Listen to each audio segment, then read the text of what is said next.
All right, we are live on All Politics Are Local, and we are America's number one political hip hop talk show. And this week, we're taking off. Ed is taking off. I'm taking off, and so is Zaid. All kinds of cool stuff happening, and we'll fill you in on that, some of that next week. And as for this week, it's also my first wedding anniversary. So yay! Very happy about that.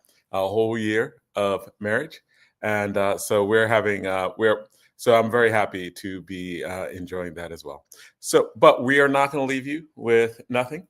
We are going to leave you with a flashback show. And our flashback show is from the Payne Report in May 2023. Oh, man, that was a great show.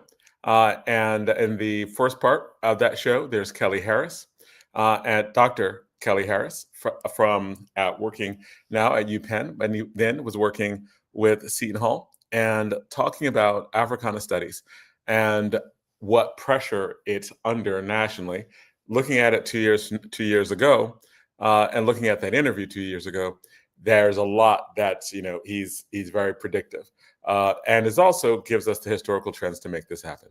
We like doing our flashback shows because they're always very, very good to look back on what only 2 years would bring. We also have Keesha Eure, who's on and talking about Newark's anti-violence programs within the city of Newark and the Operation Ceasefire that was there. And of course, if you know what's going on in Newark in the last few weeks, that is also something that we always look back on to learn about what's going on now.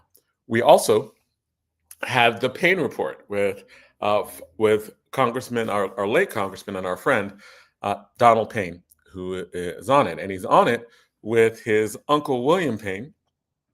And that's just a fascinating interview. We had a lot of fun doing that interview. And in that interview, he's giving us all sorts of bits of history. He's just throwing stuff out there, like, yeah, when I debated Malcolm X, or like, no, seriously, like you have to see the interview. It's a fun interview with our friend, Congressman Donald Payne, and his amazing, brilliant uncle who has a history of politics within the city, William Payne. So we're going to start that right now. And thank you a lot for coming in to our show again, and we'll be live with you next week. So enjoy our show, the Payne Report from May 2023. On for as long as we've been in America. So they're both contemporary controversies, stuff that's popping off right now, but these same controversies have been going on for literally hundreds of years, right? So the first topic that we're going to start off with Dr. Kelly Harris, professor of Africana Studies at the University of Pennsylvania, newly at the University of Pennsylvania, and formerly the chair of Africana Studies at Seton Hall University. And I want to thank him for coming on. We're going to be talking about the controversies in Black studies, Africana studies, both locally and nationally, as it's in this controversy. There's a protest going on at Seton Hall University right now to try to get Africana studies taken seriously. And we're going to talk a lot about that specific situation. And we're also going to be talking about like the larger national situation, like even as going down to the high schools and getting AP English taught and taking people out of the curriculum. And like, there are a lot of controversies to talk about that. And the new is also old. And that's one of the reasons why we love having Dr. Harris on, because he's going to be talking about the historical implications of these as well. We're going to be followed at 6:45 by Keesha Eure. She's the director of violence prevention programs for the city of Newark. She's been doing some groundbreaking work on that nationally. She was featured in the Nation, or the work that the office is doing. It was featured in the Nation magazine, and has been talked about all over the country. Even Biden has been making nods to the program that's been going on in Newark in terms of violence prevention programs, a different way of looking at policing. This has been a controversy. There's been a controversy for as long as there've been police, but heated up after George Floyd. People talked about defunding the police, but Newark has been ahead on that, right? And has been ahead in a way that, it might not sound as like sexy. It might sound even a little boring at times, but they have some programs that are pretty that are very much in the head. But that doesn't mean there aren't current controversies. So we're going to be talking to Keesha Eure about ways that North can be better given the programs that it has.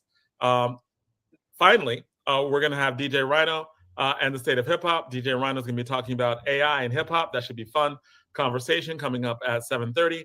And finally, we're going to have Congressman Donald Payne on the Payne Report, and that's coming up at 8 o'clock. He's going to be telling us what's going on in Congress and the latest controversies there. So we've got a full show. We've got a thoughtful show. We've got a packed show. Ben, we're going to start off with our first segment. So welcome, Dr. Kelly Harris. We are very glad to have you on again. Honored to have you, man. Well, thank you. So right now, we'll just jump right into it. You were chair of Africana Studies at Seton Hall University. And yes, I was the director of Africana Studies at Seton Hall and a faculty member. But I do need to correct one thing. I'm not faculty at University of Penn. I'm an administrator. So I'm the senior staff director for the Center for Africana Studies at the University of Pennsylvania. So nice, I want to correct. Yeah, so I want to make sure that that's clear. So I appreciate that. We're going to ask for and I'm also going to ask for the differentiation on that, because it seems like, am I wrong in saying that you have the power to actually like help create or recreate a great program? Well, we have a Center for Africana Studies and a Department of Africana Studies. So the center is responsible for programming, engaging students, engaging the community, and things of that nature. So really, my task really is to continue with the programming, but also to figure out new ways that we can engage the external community. Okay. Yeah. No, thank you, man. And thank you for that clarification. You were chair of Africana Studies at Seton Hall. You left. Yes. There's a protest going on right now at Seton Hall University. What's this protest about, and how does it relate to your experiences, if you want to talk about that? Sure. No question. First of all, we all need to applaud the students who are protesting. And one of the things that frustrates me that I think some administrators don't get is that these students are doing exactly what a good education is instructed them to do, is to take leadership, to learn to take leadership and to find their voice. And what the students are doing now is they found their voice. They're advocating for themselves. They're doing it in a peaceful manner. They're doing it and they've engaged in different conversations. And the protest was the last step that the students took. So we should applaud them and how they've organized and how they galvanized the community and the students. They've done a great job. So for me, I was offered a tenure track. I came to Seton Hall in 2019 on a contract. I was a tenured professor at Chicago State University. I was director of chair of Africana Studies there, but also interim dean of the Honors College. I left that. I gave that job up for personal reasons, and I came to Seton Hall on a contract. The contract was for 4 years.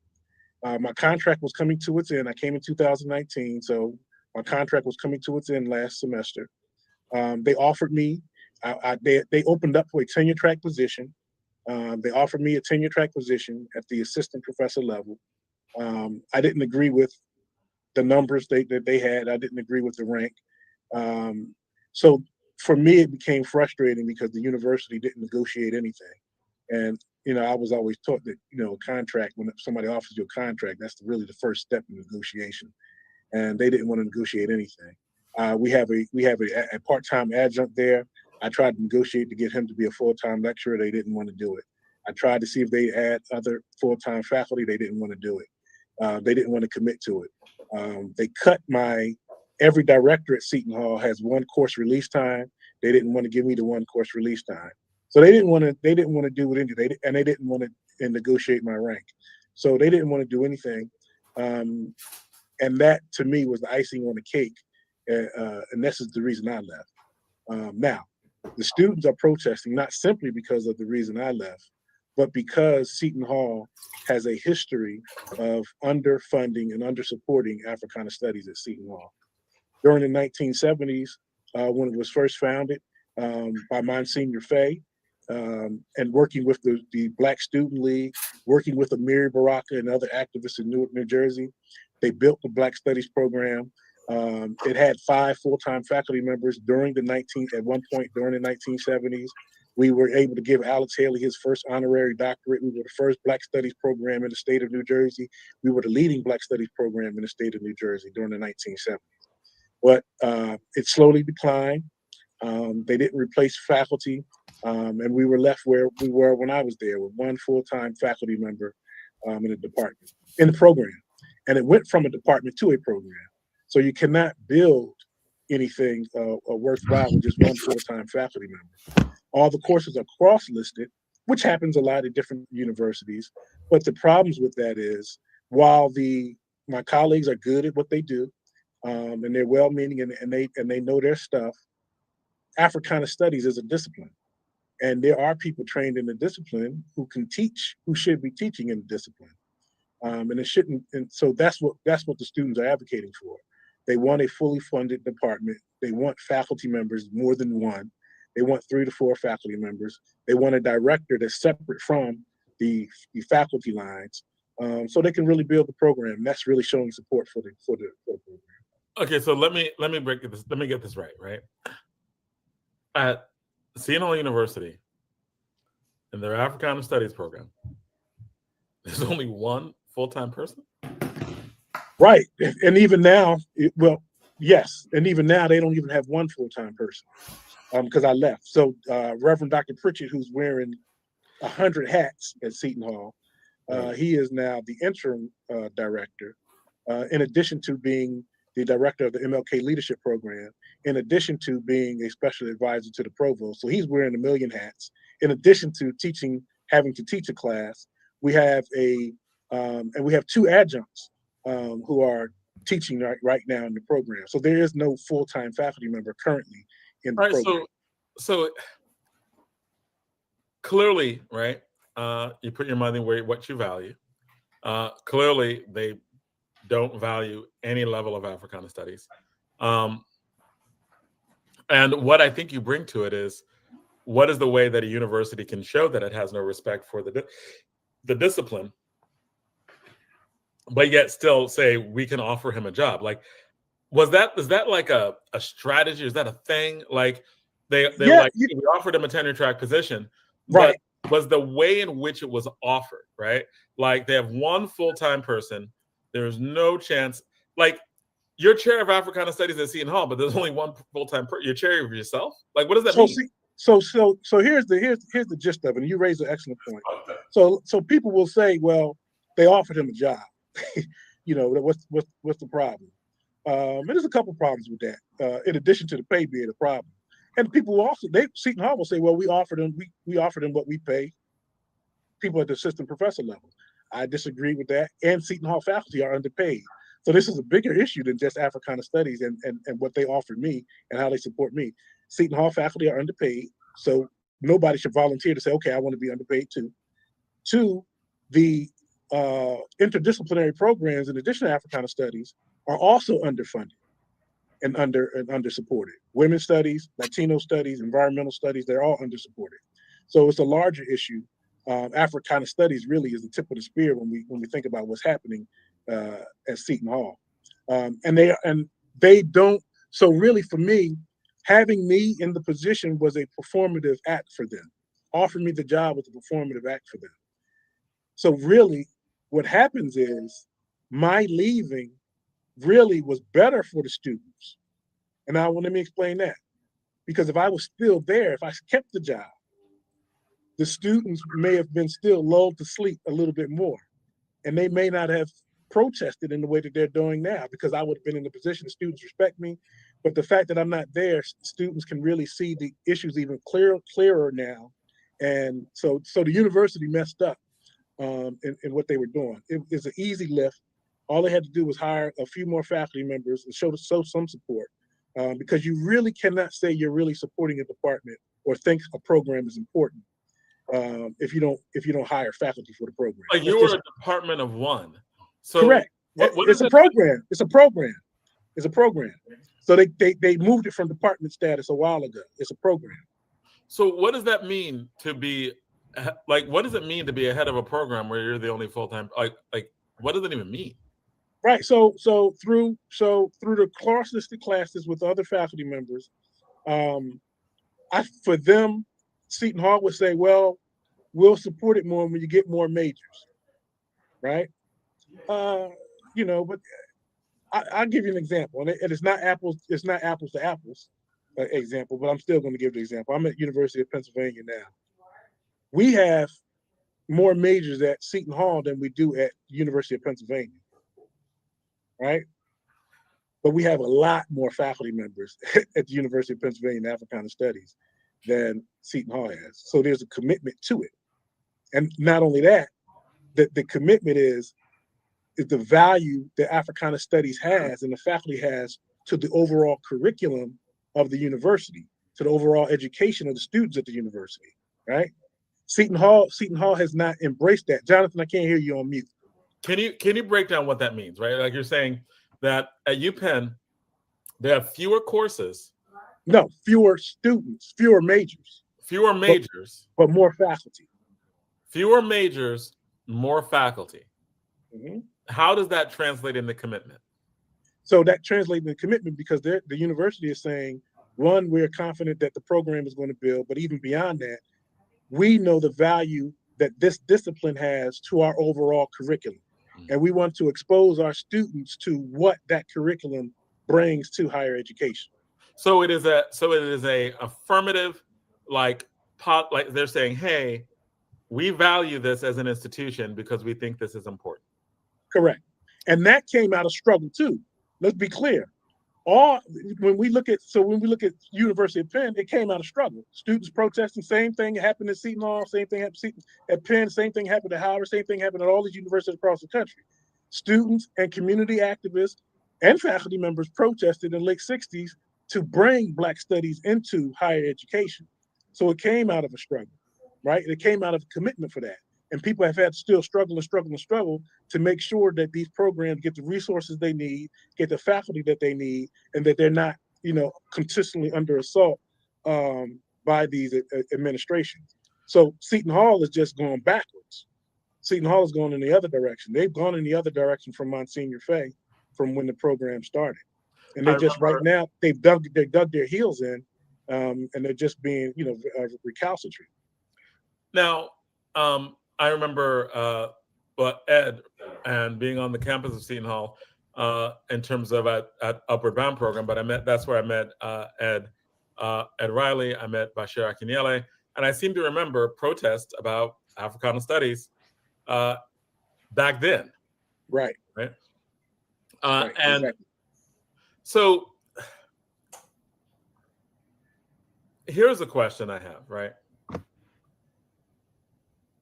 Seton Hall, like my personal experience with Seton Hall in terms of just being on the campus, both in Upward Bound and when working with Ed Riley early on, it just felt like one of the most racist campuses I've ever stepped on, in that it was I felt that it was more like the kids on the campus, the faculty were looked at Black people as in, you're the reason why I didn't get into a better school, right? And it was just this kind of like, I think you have more than me kind of feeling, which it just seemed like there was a hostility at Seton Hall's campus that I didn't feel on a lot of other campuses. And was that just my imagination? Is there, and the reason why I'm asking this question is, students have been protesting for Africana Studies, Black Studies for years. It's decades, right? And at every juncture, they give, and then they're like, nah, and then they give, and then they're like, nah. Do they just not, do they, is the reason why they do that is because they can? They don't really want? They haven't taken the time to learn about the discipline, to understand the discipline. They haven't taken the time to do that. So when you say you love somebody and you find that they're important and you value them, you take the time to learn who they are and learn what they're about, learn what they value. learn what they bring to the table. Seton Hall hasn't done that. They don't care to do that. Even though it's been on display when we see what Africana Studies has done and people in Africana Studies at Seton Hall has done. And of course, we could say the same thing nationally, what Africana scholars have done nationally. It's on display. It's been on display for 50 years. So people just need to open their eyes and not be ignorant. But Seton Hall, so I give it a perfect example. When I first came to Seton Hall in 2019, the next semester, my second semester, we had a retreat for the faculty, for the administration, for the students about Africana Studies. And we had Dr. Nathaniel Norman, who had been for years the chair of the Department of Temple University's Africana Study program. He came as our moderator, as our facilitator. And he also has an excellent, one of the best books on Africana Studies, edited readers on Africana Studies in the field. So he came to break down Africana Studies, to talk about the discipline and all those kind of things. The president didn't even stop by to say welcome. The provost didn't even stop by to say welcome. The dean at the time, he did, who's no longer the dean there. He's a faculty member there now. But he came through. But the upper administration did not.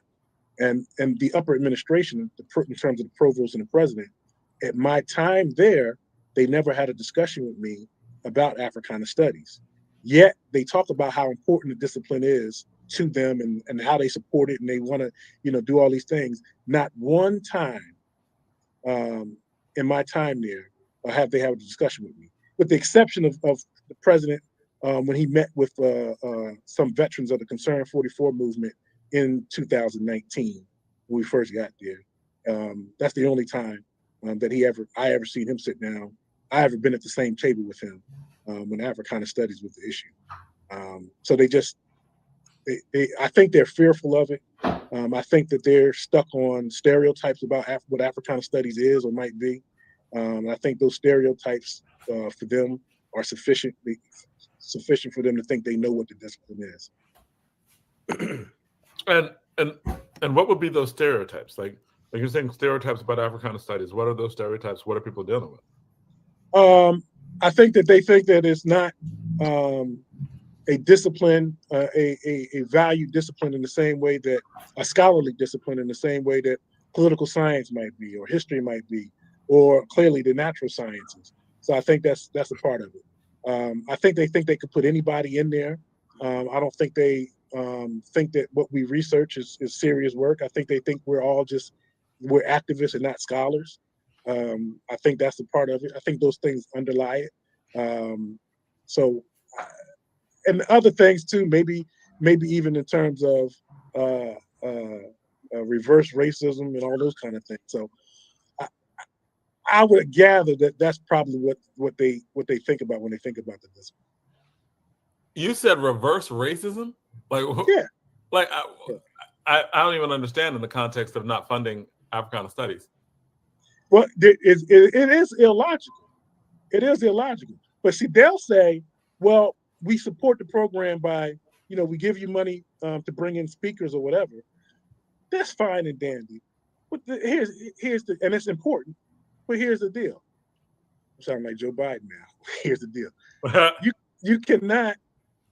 You cannot have a robust program or department and curriculum, right, without having the faculty to develop the curriculum.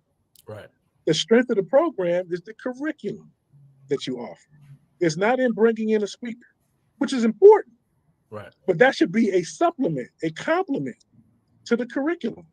It shouldn't be the major thing. So when you only have one person, the major thing is going to be, okay, what speakers can we bring in, right? Or let's give a lot of money for Black History Month. So that's not, And another thing that I think Seton Hall is doing, that a lot of other universities are doing as well, is, they're putting money into DEI. And they're doing that because DEI is not faculty. What is DEI? Diversity, equity, and inclusion. So, right? So you're saying that they're diverting money from Africana Studies, from Black Studies, to put in, quote, diversity and inclusion. I'm not saying that they're diverting money. I'm saying that they're investing in DEI, and they believe and they wouldn't say this publicly, but they believe that DEI is an alternative to Africana Studies or a complement to Africana Studies. So when people want to say, well, what are you doing about race and all these issues? Well, we got DEI. This is our DEI initiative. This is what we're doing. So even in and I shouldn't say they're not saying it publicly because they actually are. In the statement that the president sent out in response to the student protesters, he had a bullet point list of, well, this is what we're doing for Africana Studies. One of the things was that they named Dr. Pritchett the interim director. He's been there for 45 years, and that backfired on him. I'll talk about that in a second. The other thing that they said is we invested $65,000 in our DEI initiatives. So that for them is what they, is supporting Africana Studies, but it's not. Right. Like DEI is the entire university. You're talking about gender issues. You're talking about diversity, equity, and inclusion is like including everyone, right? Like, so if there's a and my criticism of it, and it has been to me, it's very performative. It makes people feel good, which it should. I mean, we should be about trying to make people feel better. But for us, for Africana, for Africana Studies, we're not trying to just make you feel good. we're trying to move people to see how this world needs to change, right? We're trying to be change agents. It's not just a feel good thing. Hey, we can all feel good together, so they've invested in DEI, I think, and they think that that's an alternative to. Which is insulting because DEI is not an academic discipline. It's not an academic. It's really just how do you not kill each other on campus? It's not an academic discipline at all. And it's like, how do you avoid a lawsuit? Yeah, exactly. But see, and Seton Hall shares this with a lot of other institutions. A lot of institutions across the country are doing that. DEI is like a cottage industry now. There's so many DEI programs, and I wish I had a statistic in front of me. And what's interesting is I believe is either less than and Ty Burrows, who's chatting on here with us. Ty can put that statistic in there. He probably knows it. I think less than 20% of DEI programs across the country are led by African Americans. Wow. So Ty, Dr. Burrows, please check that if you can. Do a quick fact check. So it's interesting what universities are doing with DEI because it's not academic program. Right. DEI, they see DEI as something that they can control. They can control that narrative. They can control the direction of it. Faculty thing they can't control because we have the academic freedom. But what's interesting though, Dr. Harris, that is exactly what people say in corporate America, right? So the answer in corporate America, instead of promoting more Blacks to CEO, to executive vice presidents, they put in someone based around DEI. And that's one of the arguments that Black Enterprise has been making recently. That's all well and good, but this glass ceiling, right? Sort of like what we're experiencing at Seton Hall. It's fine to put this program in, but you get rid of a Dr. Harris, who not only is more than qualified to run this program and to grow it, but the students love, right? So how do you do that?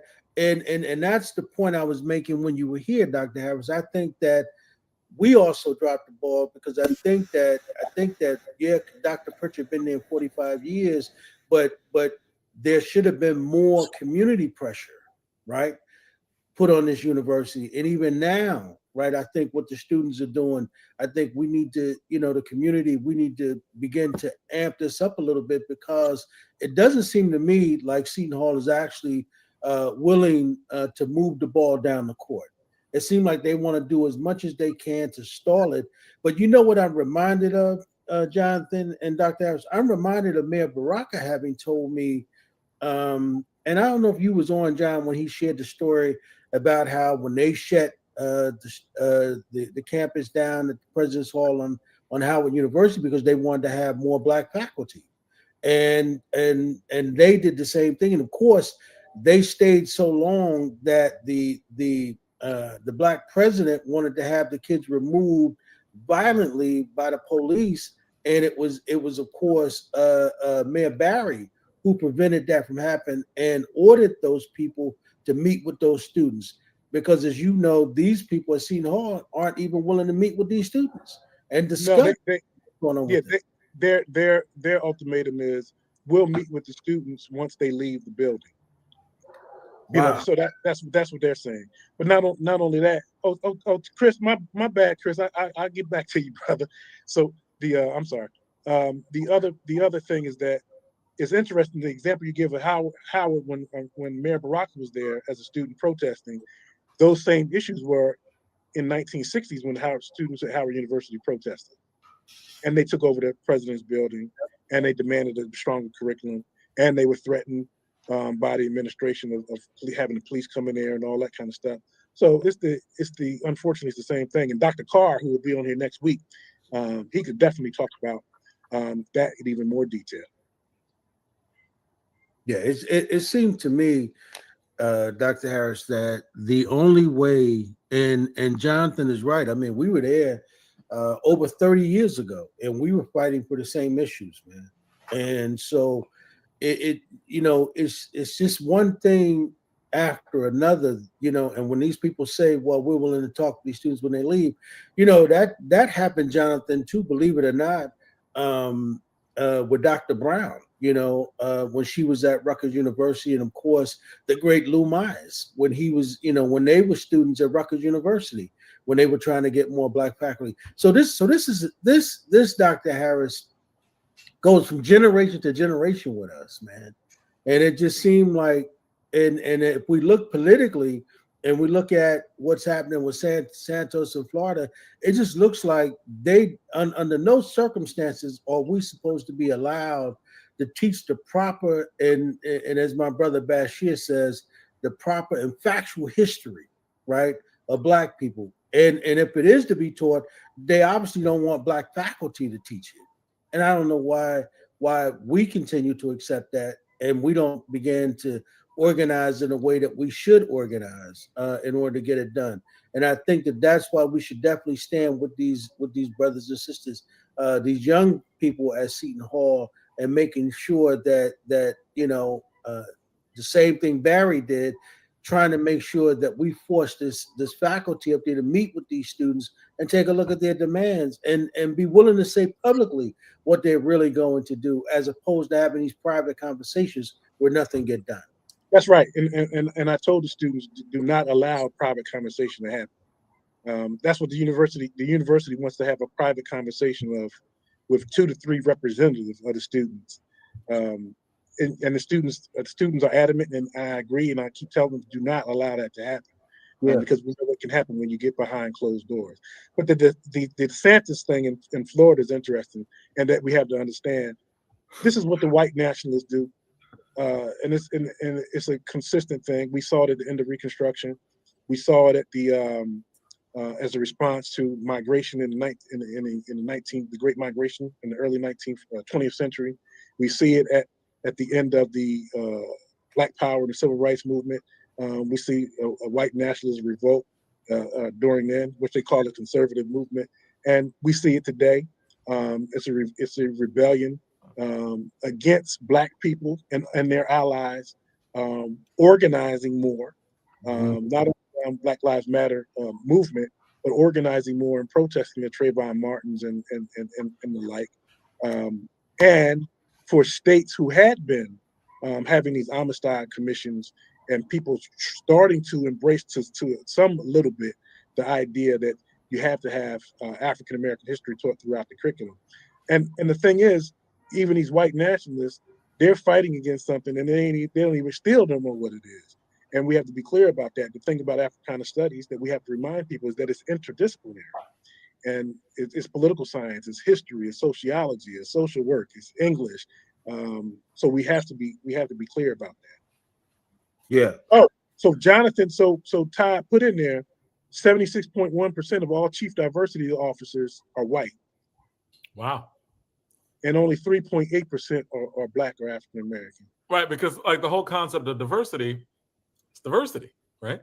It doesn't require study. It doesn't require academic discipline. You get techniques for how not to kill each other on campus. That's right. How do you get along? How do you like in the workplace? How do you avoid a lawsuit, right? How do you basically diversity and inclusion is how do you avoid a lawsuit? We don't want discrimination lawsuits. We don't want these sexual harassment lawsuits. We need diversity and inclusion so that the lawsuits go down and we don't pay these legal fees. So let's pay people. DEI, one could argue that DEI is in place to help make white people feel better. Right. And all that came about because of George Floyd, right? Remember, there was this big incline of that happening. And that was one of the conversations I heard the other night with the sister who was one of the original founders of Black Lives Matter, where she said that they got that infusion of $60 million over the pandemic, which they've never gotten that much money. That was because white people felt guilty, and the only organization that sounded like it justified them under the DEI perspective was to be able to donate that money to them. And they didn't know any other organizations. So it was like, well, let's give that money to them. And then hopefully they could disseminate it to all these Black organizations on the ground. And that's what she was saying the other night, that they were left with that most Black folk didn't understand, because for them, Black Lives Matter, the organization concept of it came from a hashtag, right? Yeah. And so all of a sudden now they're thrust with trying to handle white people's guilt. So when you say that, Dr. Harris, you're absolutely right. I mean, you know, when we look at what's really taking place in America, and this is why I say brothers like yourself is important, Dr. Harris, because you are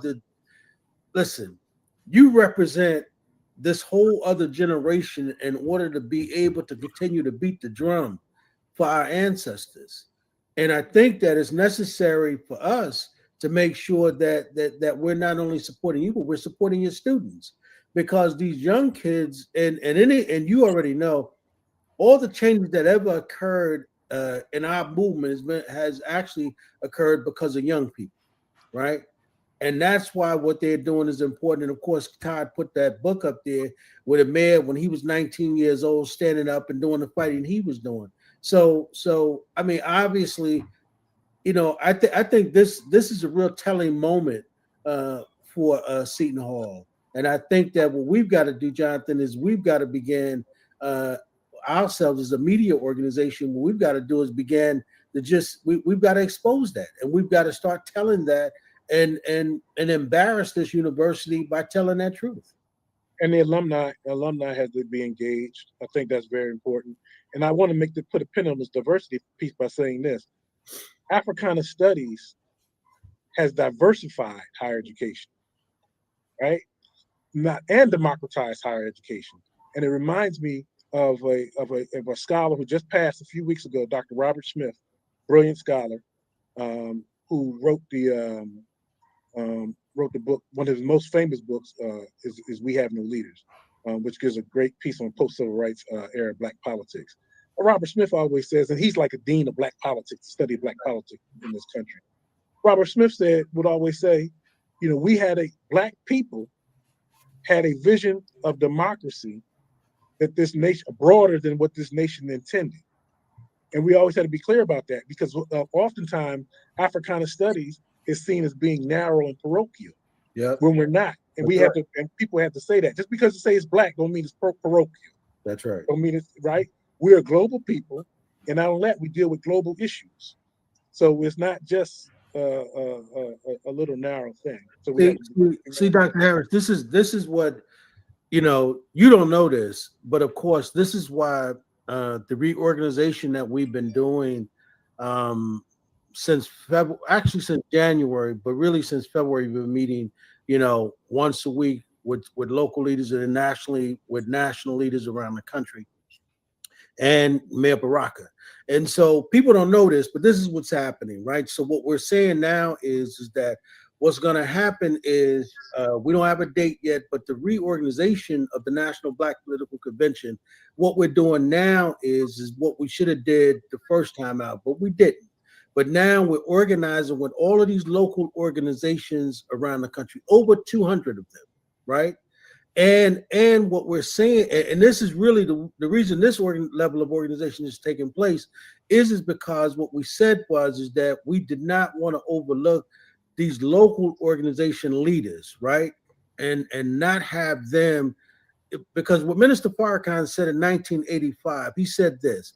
He said, we don't need the Black agenda that we're talking about. We don't need a contract or an agenda with America. We need a contract and agenda with Black people, right?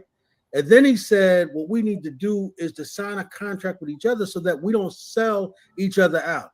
And that's exactly the conversation we've been having every other week around the country. And we're now talking about going around the country to meet with some of these people before they, almost like what Minister Farrakhan did with the Million Man March, before these people actually come to Newark. And what he said in 85 and 95, what he said is that he didn't give a damn about Republicans or Democrats. What he said is that Black people had to first make a contract or a covenant with each other so that we don't sell each other out, rather it be on college campuses or corporate America, or rather it be politics. He said Black people, and almost like Kwame Ture said, and Jonathan, I've heard you say this once before, but Kwame Ture said there needs to be some level of Black code, right? That we say to each other in a sense that will not allow us to sell each other out, whether it be on college campuses or whether it be in corporate America, wherever it might be. That level of unity has to happen. And that's the only thing we have never really tried. The minister said it in 2005. That level of being able to organize, because, if we don't organize, those people at Seton Hall is just the tip of the iceberg. That's going to continue to happen at all universities, especially when they're talking about removing education and this whole level of removing books. As the mayor said, oh, my father's book is too damn controversial to teach the young people. Are you serious? Right. Now, here's the question I have, right? We know, like, Seton Hall really doesn't care about, right, Black studies. It's kind of like 2006 Kanye, right? Like, it says George Bush hates Black people. Seton Hall, they don't really care about Black studies, right? Historically, they've never really cared. You're right. Why is it so important that there be Black studies programs and Africana studies programs? And the second part of that is, are our students actually engaged? I talked to a professor at a different university actually this week, and talked to her about the controversy. And one of the things that was said is that African-American students don't engage in African-American studies programs. Part of the reason is that there's not a demand, even within the universities. And if that demand was higher, then it would be easier to leverage. And so you can't use market principles and market values to judge whether Africana studies is good or not. We in the belly of the beast. We in the United States of America. We in a system that is based on white supremacy and white nationalism. Africana studies will never be popular. It will never be a popular major like psychology or criminal justice or anything like that, or biology for all those students who want to go to medical school. It's not. It will never be that. However, Africana studies is still a popular discipline because students take our classes. A lot of them may not major because they're being told not. And every single year I've been teaching, people have been saying, students have saying, well, I wanted to major in Africana studies, but I was told not to. Wow. Right? That happens all the time. And I guarantee you it happens at every university, right? But even despite that, students take the classes, right? When you see, when you get Greg Carr on here, he'll tell you, or maybe he won't because he's humble, but I'll tell you, his classes fill up quicker than anybody else's classes on the campus. Yeah. Right? They have a wait list for his classes and other classes, other his colleagues at Howard University. Right? And Dr. Harris, are we saying that these students are actually under advised when they're being advised or being advised? Oh, no question. No question. Students at Seton Hall have been advised not to take Africana Studies classes and not to major in Africana Studies. Wow. And not to double major in Africana Studies, right? Because one of the things that we always say is double major. And one of the things, too, that's always been clear, Africana Studies scholars always say this, we preach and we push academic excellence in everything that we do. We preach excellence in everything that you do, right? Wow. and people have to be remember that. So we not no poo but discipline. We serious, and we want to produce serious students and serious scholars and serious activists. That's what we about, right? So to go back to your other part of your question, Jonathan, about Africana Studies and why it's important. Africana Studies is an extension of the Black freedom struggle in this country. Okay, and even though the discipline itself was formed in the 1960s, the foundation for it was formed during the Haitian Revolution. It was formed in the hush harbors. It was formed when Black people were rebelling. It was formed in the Black convention movement of the 19th century. It was formed when we formed our own newspapers and journals in the 19th century, reading rooms where we would come and debate and read and study. And then we had these Black bibliophiles. That's when it was formed. And Du Bois, when he was at Atlanta University, when he used that as a workshop to study the Black condition, right? So this has always been with us. It's an extension of our freedom struggle. But again, our freedom struggle has never been just about us. Some folk will say it'd be to save the soul of America. The other folks say America doesn't have a soul. But we have to be clear that Africana Studies has always been about making the world better, and not simply changing it to play the Black folk. But we start, of course, where we are and where people are the most oppressed. That actually brings me to a point that I've had about education in general, right? Almost since the 80s, and definitely since the 2000s, right? There's been a push in education, both on the high school level and on the college level, to look at education as a business thing, right? Like, in other words, the reason why we educate kids is to make them better workers, is to make them better in the workforce, right? Yeah. So the purpose of education is to train people for corporate America, to be able to exist in corporate America, to be able to exist in the workforce. It seems to me that that's always been wrongheaded, and that the one purpose of education seems to be to create in individuals the ability to be good citizens, to exist within a democracy, to be able to critically read, critically write, so that we can question and seek changes or not changes based on evidence and substance, and to be able to engage in democratic debates and discussions. It seems that it seems that the push for the economic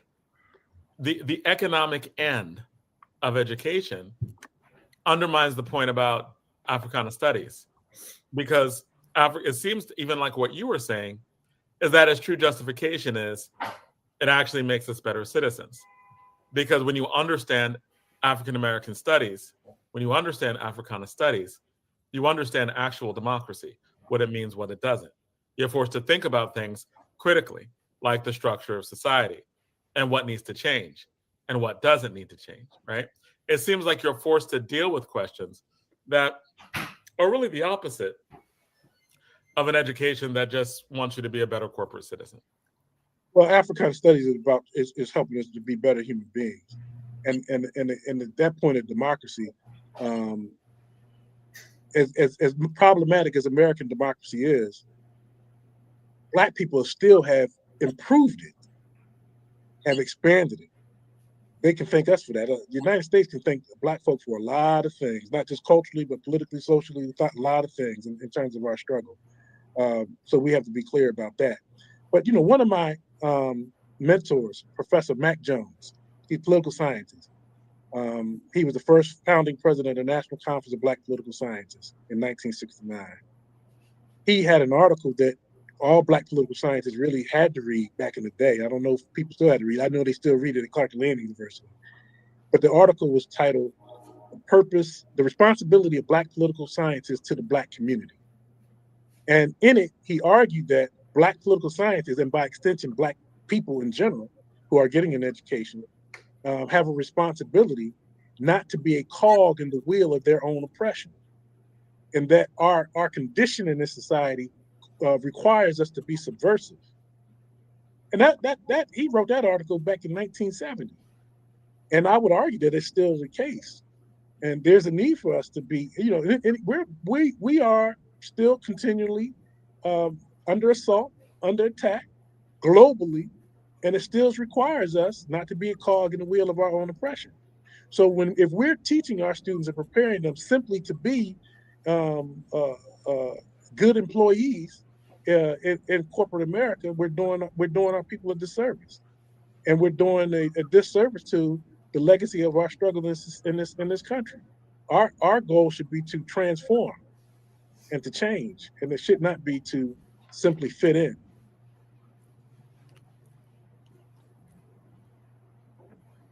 Y'all still there? Why y'all quiet? That was on mute. I'm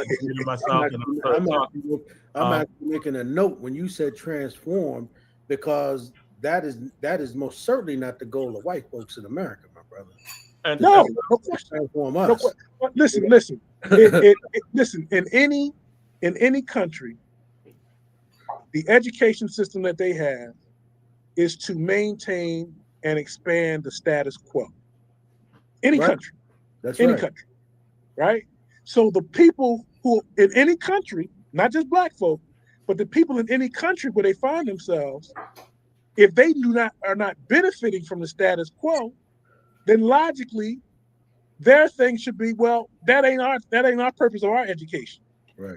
Our purpose of our education is to dismantle that, right?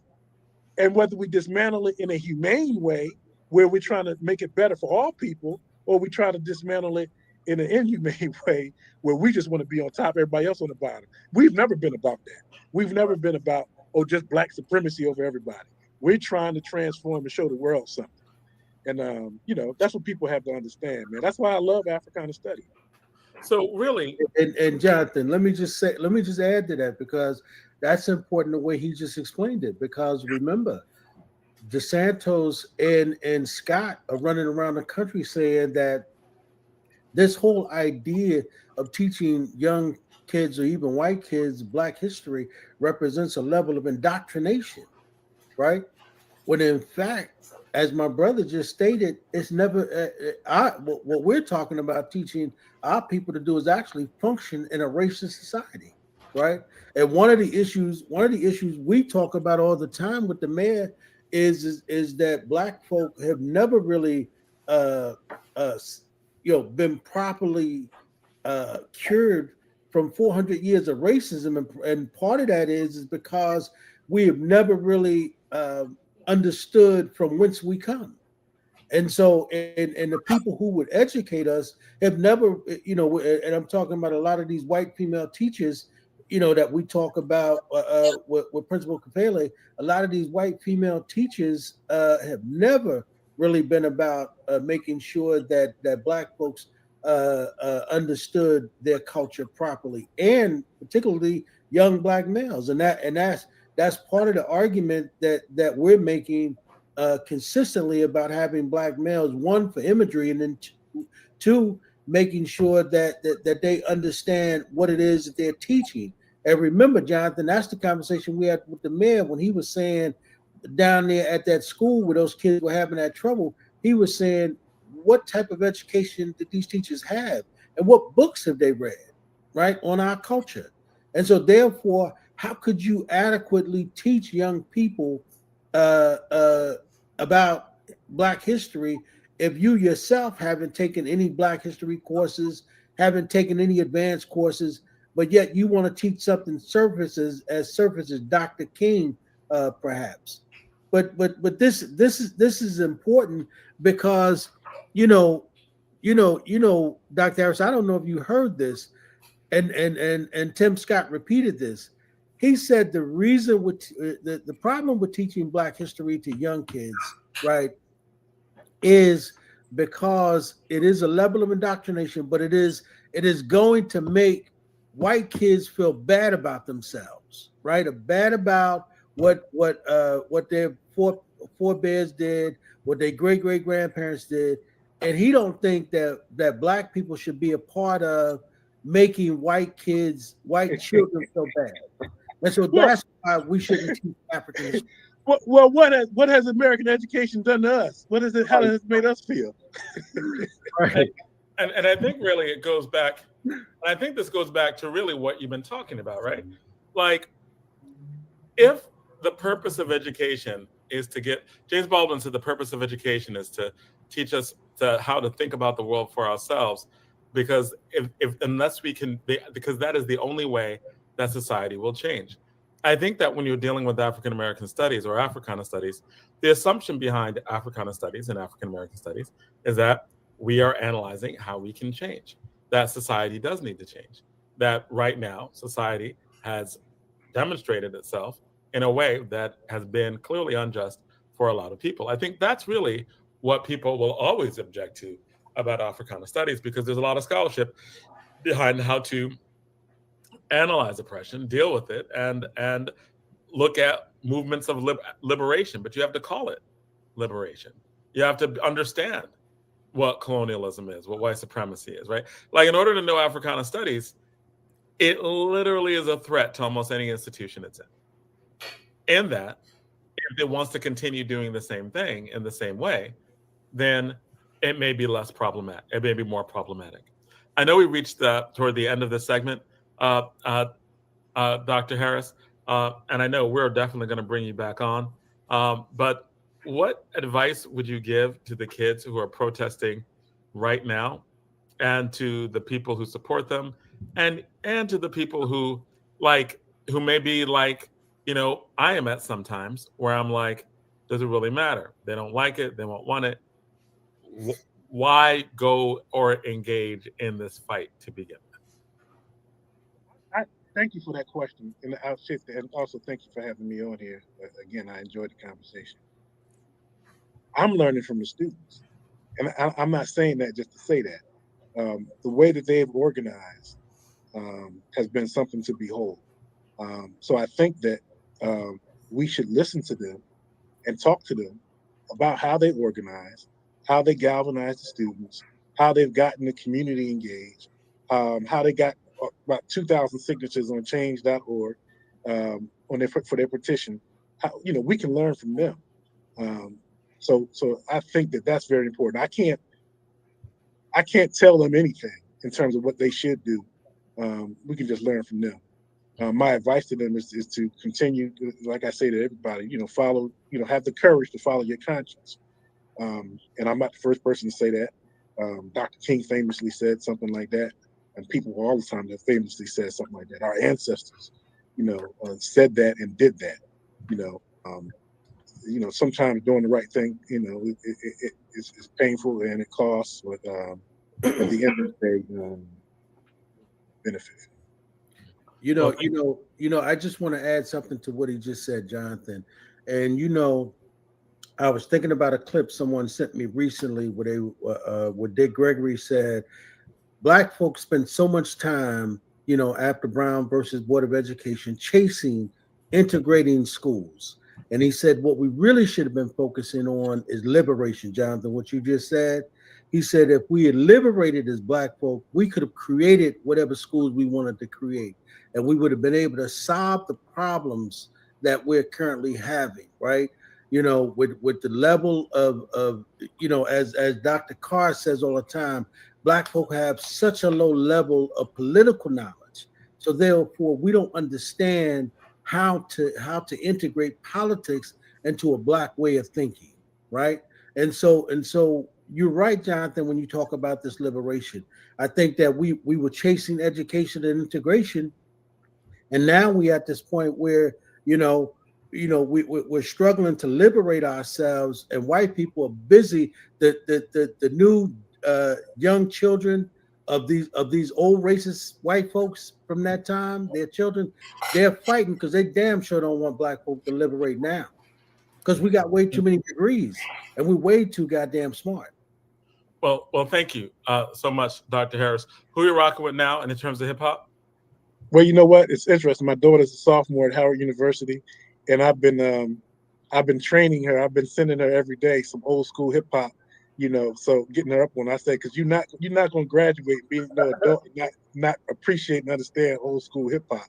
So we've been going through everybody, and she's loving it. So, All right, cool. Okay. So I appreciate it. Just throw out one name for us.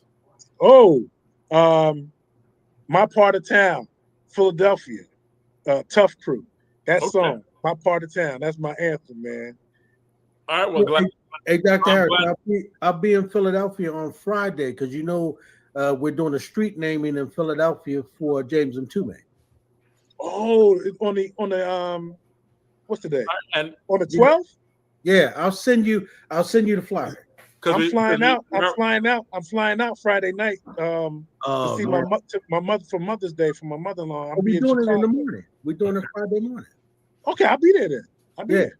I'll make sure you get the flyer. Yeah, please send me the stuff. all right, cool. And because remember, we have another segment coming up. And All right, thank you. No, thank you, man. And we're gonna have you back because you were a regular on our show. So love you, miss you. Get Pritchard on there. I see Pritchard is talking about it. Pritchard wrote a hellified letter challenging the administration. Is very important. Y'all need to get him on there, and y'all need to hear that letter. Okay. Absolutely. Okay. Love Pritchard. All right, talk to you soon. All right, peace. Man. Thank you. All right, that is another segment of All Politics Are Local, America's number one political hip hop radio talk show, and we are now going to have our second guest on, and phenomenal organizer, phenomenal leader, Keesha, are you there? Phenomenal organizer. Well, I'm going to introduce her until she pops on. Keesha Eure is the director of Newark's Office of Violence Prevention. It is an innovative program that is born in understanding different ways to reduce violence. There was a recent article in The Nation magazine saying that the future of policing, the future of public safety is in Newark because of the innovative approach that has been taken by the citizens, by the government, right? By Ras Baraka, by the people who have been supporting a different way of understanding policing, public safety, and public health. And this really started when they were activists, protesters. I remember talking to Bashir Akinyele, and actually even on our show, and with Ras Baraka and with Keesha Eure when they were activists, right? And talking about the CDC when they found that violence was the American Center for Disease Control found that violence functioned like a communicable disease. You could track it, right? That you could see it spread from neighborhood to neighborhood. That it functioned like a transferable disease. And so much work has been done based on that observation and what are the different ways to reduce violence in a way that is not just policing, right?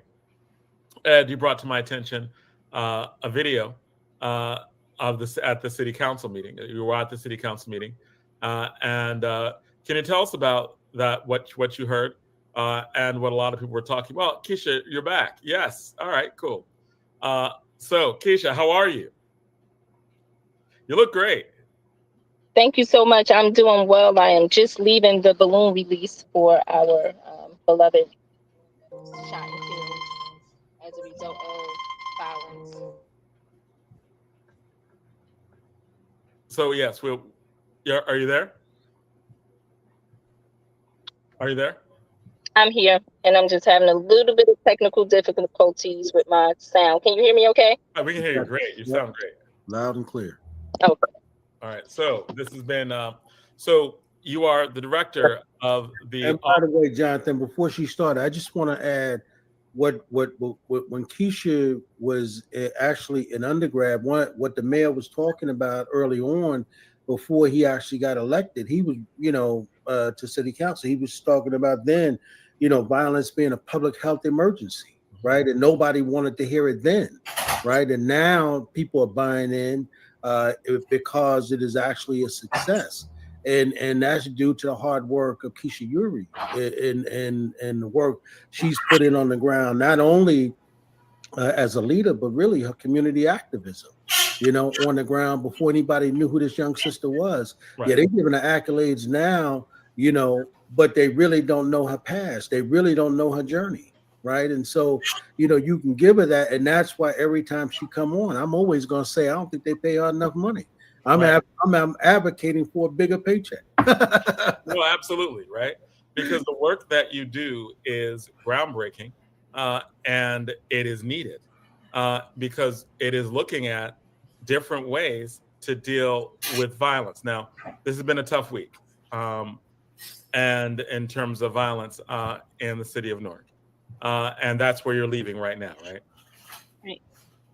So yes, it has been a huge week this week, but it's been a tough couple weeks, where the violence has been increasing in our city, where we had multiple shootings. And so this week we had, on Wednesday, May 3rd, we had multiple people shot as a result of possibly domestic incident, but then separate incident happened as well.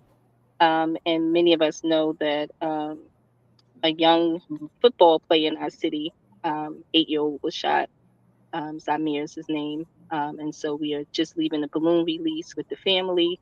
The mayor was here, council, and the football team, and our residents and people who wanted to honor his spirit and honor his life. So we just left the balloon release. And as we are talking about gun violence, we're talking about an increase in gun violence that's happening nationally.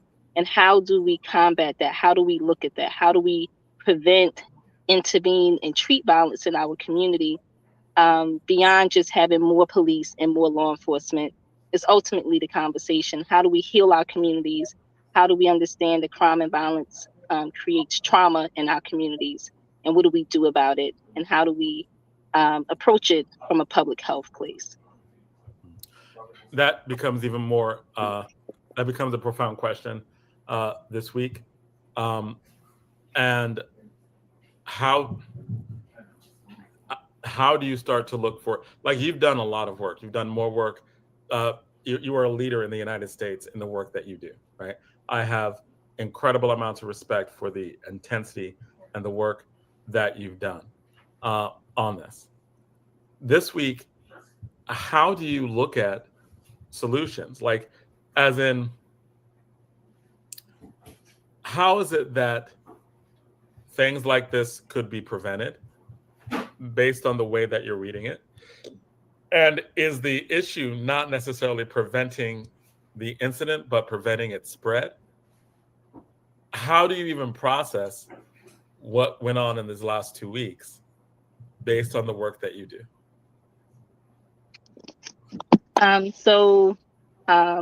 As we looking at violence from a public health place, as we're looking at gun violence, and it's a huge issue, is beyond the shooter, it's beyond, it's the root cause. Like, what are the causes of why are people acting out in rage and having mental health issues and social issues and financial issues and all of those things that create the underlying issue of how we get here. And so last week, I released a strategic plan nationally to talk about what are the ways that we're going to be able to work on preventing violence in our community. And I talked a lot about my Office of Violence Prevention is a clearinghouse for community-based organizations to be able to get funding so that they can help us to do the work. And it's really building an ecosystem. And that's the way that we're doing this work. We're building an ecosystem, and the ecosystem consists of several different community-based organizations, institutions, and individuals who are coming together to say that we all may not do the same thing, but we agree on one thing, and that's we're going to decrease and stop violence in our communities as best as we can. And so you have organizations that are doing mental health services, mentoring, victim services, safe passage work, high-risk intervention work, where they're mediating situations in the community, problem solving, conflict resolution, trauma recovery services, and ultimately school-based educational services. We have a hospital-based violence intervention program. We're working at the institutions, the schools, the hospitals, communities, citywide. And so the key to all of it is having a relationship and working together, where we know that we can't do this work alone and law enforcement can't do it alone. And so we ultimately are creating a strategy where we are putting the resources into the hot spots where we know that most of the crime and violence is taking place. A small amount of the people are committing the most amount of violence. Everybody don't experience violence in our city the way that the South Ward and the West Ward experiences it. And so we're really concentrating resources into those areas. We are mobilizing the community, mobilizing and organizing the community so that they have input into public safety. You can't have public safety without the public. And so some people think that more law enforcement and more police equals more safety, and that's not true. And so the people know what's going on in the community, and the people who are closest to the problem are closest to the solution. So we go directly to the people who understand and know what's happening in the communities. And we're organizing and we're working on building trust and rebuilding trust in the community because we have a resilient community and we know that they know what to do, but we ultimately are building and trying to do healing in our community. So that it's not always, again, law enforcement, punitive, arrest people, because those people come back out to a community. And what do we have for them when they come back out? Do we have jobs? Do we have mental health services? Do we have vocational training? Do we have housing? Because we know that housing is a national issue right now. People can't afford to pay rent or to buy houses in this country right now. So we have a huge homeless problem. We have a huge problem with people not having safe havens and safe places to go. And so we are ultimately doing this work from a public health place and really trying to put the resources back into the community, investing in the community. People have been doing this work for free for so long, and now we ultimately need to invest to where they get to fund their work. And so there's funding coming out nationally. There's funding coming out statewide and ultimately at a citywide level. I just released $16 million RFP, and we had several organizations that applied for the funding, over 50 organizations. And so really understanding Stop. that we need to do this work. Hold on, because let me just wait. So you're saying that when you say ecosystem, right?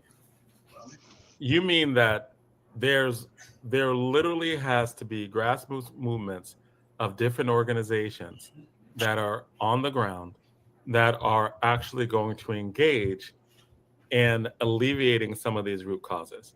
Like there'll be organizations that deal with mental health. There'll be organizations that deal with safe passage. There'll be organizations. So there are a series of different organizations that will do specifically what we think police do, but don't. Right, because we don't always need the police to show up. Some of the issues that we have are quality of life issues. And so to Dr. Baruti Kefele's point of the ecosystem being school-based, a lot of it starts in the schools, right? And so we certainly need the schools are the first point because they see most of our children. The hospitals are first points because they see most of the people who come in re-injured. And so the hospitals are a part of this ecosystem. We have the institutions. Rutgers is a part of the ecosystem. They help us to collect data, and they help us to analyze the data to understand where are the things happening at. We had a strategy that said that most of the crime and violence was happening in front of bodega stores. And so we outlined where those bodega stores were. And then we went to the store owners and asked them, how can we help you to become a part of helping us make safe havens for these people there's fights in front of your stores, people being shot inside of the stores. And so we are helping the store owners to.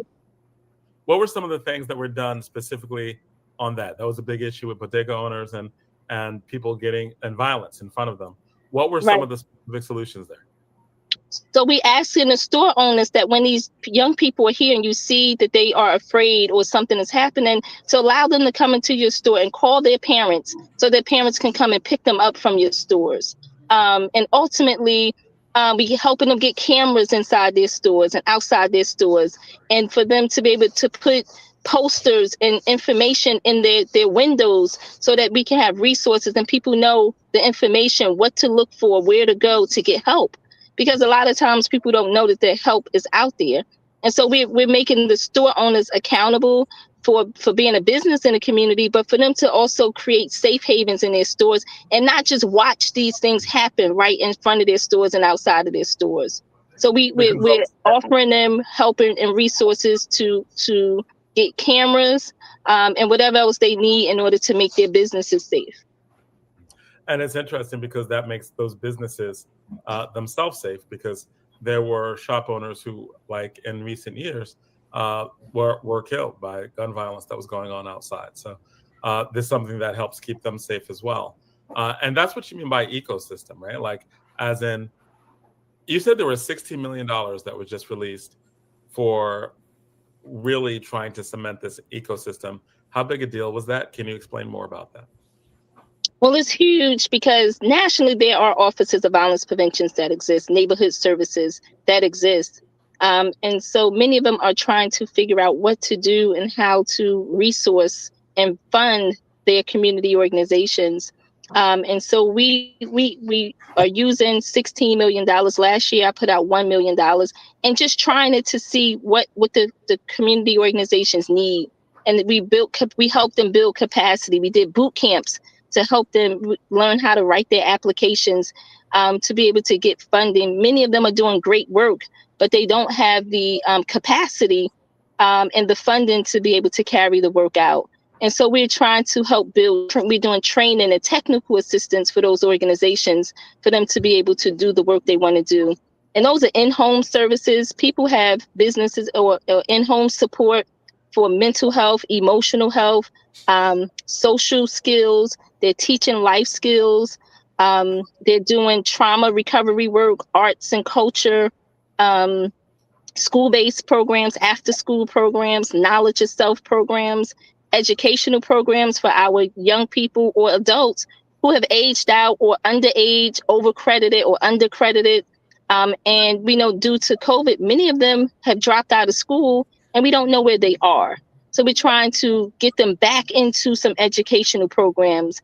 We're trying to allow them not to be the victim of violence or the perpetrators of violence. So we're trying to really invest into the community, whatever the young people and adults need: housing, food, clothing, shelter, transportation, basic needs, birth certificates, social security cards, quality of life issues.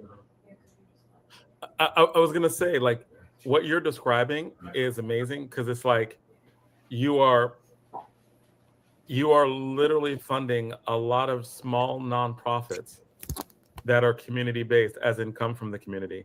I know one of the controversies that was talked about by the mayor, and I believe by you as well, is that there are a lot of nonprofits in Newark. They don't necessarily serve the purpose that they're supposed to serve, right? But what you're saying is that when it comes to this work that's really important, there are a lot of people on the ground who are doing the work, but never was able to access that nonprofit cottage industry that is in a lot of urban areas, right? We've got a lot of nonprofits where people work in those nonprofits and they leave and go home in suburbs. And they come back here. They don't even look like us, but right, they make a lot of money off of nonprofits to deal, quote, with poverty and those issues. Are you suggesting that one of the ways in which the Office of Violence Prevention is creating an actual ecosystem, and the reason why you're calling it an ecosystem, is because the money needs to go to people who live here who can solve those problems? Absolutely, it needs to go to people who can solve those problems. And for so long, those people have been underinvested in. We can go back to, when the 67 rebellion took place. And we are ultimately in the police precinct on 17th Avenue where it happened at. And so really being able to transform a place that was once a place where people were being brutalized and harmed to a place where people can just walk in and get some help. And so during the 67 rebellion, a lot of our buildings in our community was torn down, burned down, vandalized, and never invested back into, right? So our business owners are now being invested in or being able to get some funding. Our community organizations trying to figure out how to fund their after school programs, their summer programs, their basketball programs. Sports is ultimately a way of saving our children's lives, right? For many people, sports changed their lives. A life skills program, a mentoring program changed their lives. And so really being able to allow those people to have access to funding. And if they can't get it from a city and locally, we are building capacity to teach them how to get funding on the state and the federal level. There's several millions of dollars now being dumped into community-based violence intervention programs and work. And so those people who are invested should be able to get funding to do the work. This is a lot of work. It's hard to be at the hospital, at the scenes where parents and families are losing people to violence, or helping them rebuild their lives after they've been victimized, right? That healing work, the grief support, mental health services, because the anniversaries don't go away, the birthdays don't go away, the balloon releases don't stop, the candlelight vigils don't stop, right? And so really being able to help give our community some support. They deserve to be able to heal. They deserve support. They deserve funding. They deserve to be resourced. They deserve to be invested in. Yep. You know, Jonathan, what you hear Keesha actually saying is what we've known on the ground for a very long time, right? We've known that the people that need to be financed and the people that could help us are the very people that she's talking about. I had, and Keesha, you know this, I went over to a meeting that Until Freedom had organized, and they had all of the violence interrupters. It was amazing, right? Because to hear these people, just like, you know, I'm from Newark, so I know, you know, the anti-violence movement. I know the work that the Anti-Violence Coalition has done. I've seen that. So for me to see all of these people in New York come together and hear them express what they've been able to do, and then hear Tamika Mallory say that what you just said a moment ago, she said her function now in her mind is not so much to be on the ground, but it is to help make sure that these people know how to get funding, right? In order to be able to do the work that they're doing, because they are actually the ones who are qualified more so than the police to do the work that is being done, right? And that is why people are coming to Newark, because they're actually looking at and celebrating, right? How can they duplicate what we're doing in the city of Newark under your leadership? I think that's because they have always tried policing. That's the only thing white folk know. White folk only know policing. What they don't know is the level of love and commitment that those very people who are on the ground, who can actually save the lives, like you've already done in a number of cases, Keesha, that people would be surprised when you begin to tell them how you intervened in saving people's lives. And I think that is what we really need to get to from our perspective, and making sure that when people take a look at the city of Newark and they take a look at what's really happening here, what's really happening is you've got a group of people for the very first time who are doing the work that they've been doing for free, but are now able to say, you know what, I can wake up in the morning, I can take care of my family, but I can also do the work called love. Because remember, you can't serve people if you don't love them. And most of these people, and that brings us to the point, Keesha, where, I sent something to Jonathan this week. I had, and you probably heard about this already. Somebody sent me a clip of the council meeting, and I was looking at this little young girl who was crying, and it broke my heart when she was saying, how the police kicked in her door and what they had done to her family, tied them up. And in my mind, it immediately said to me, well, where's Keesha at? Because it would seem to me that that's who needs to be on the scene right now. Before they start doing anything else, somebody should have said, hold on a second, everybody's contained. Let's make sure we call Keesha, because there's a child here.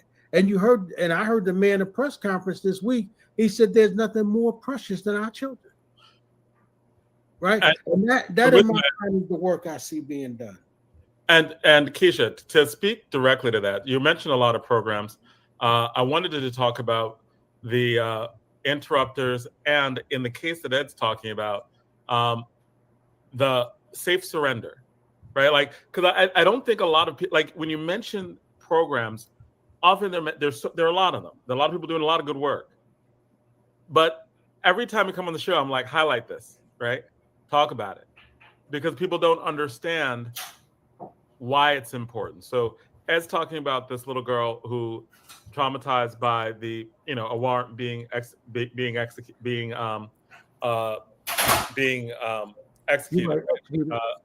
and an arrest warrant being dealt with. What is safe surrender?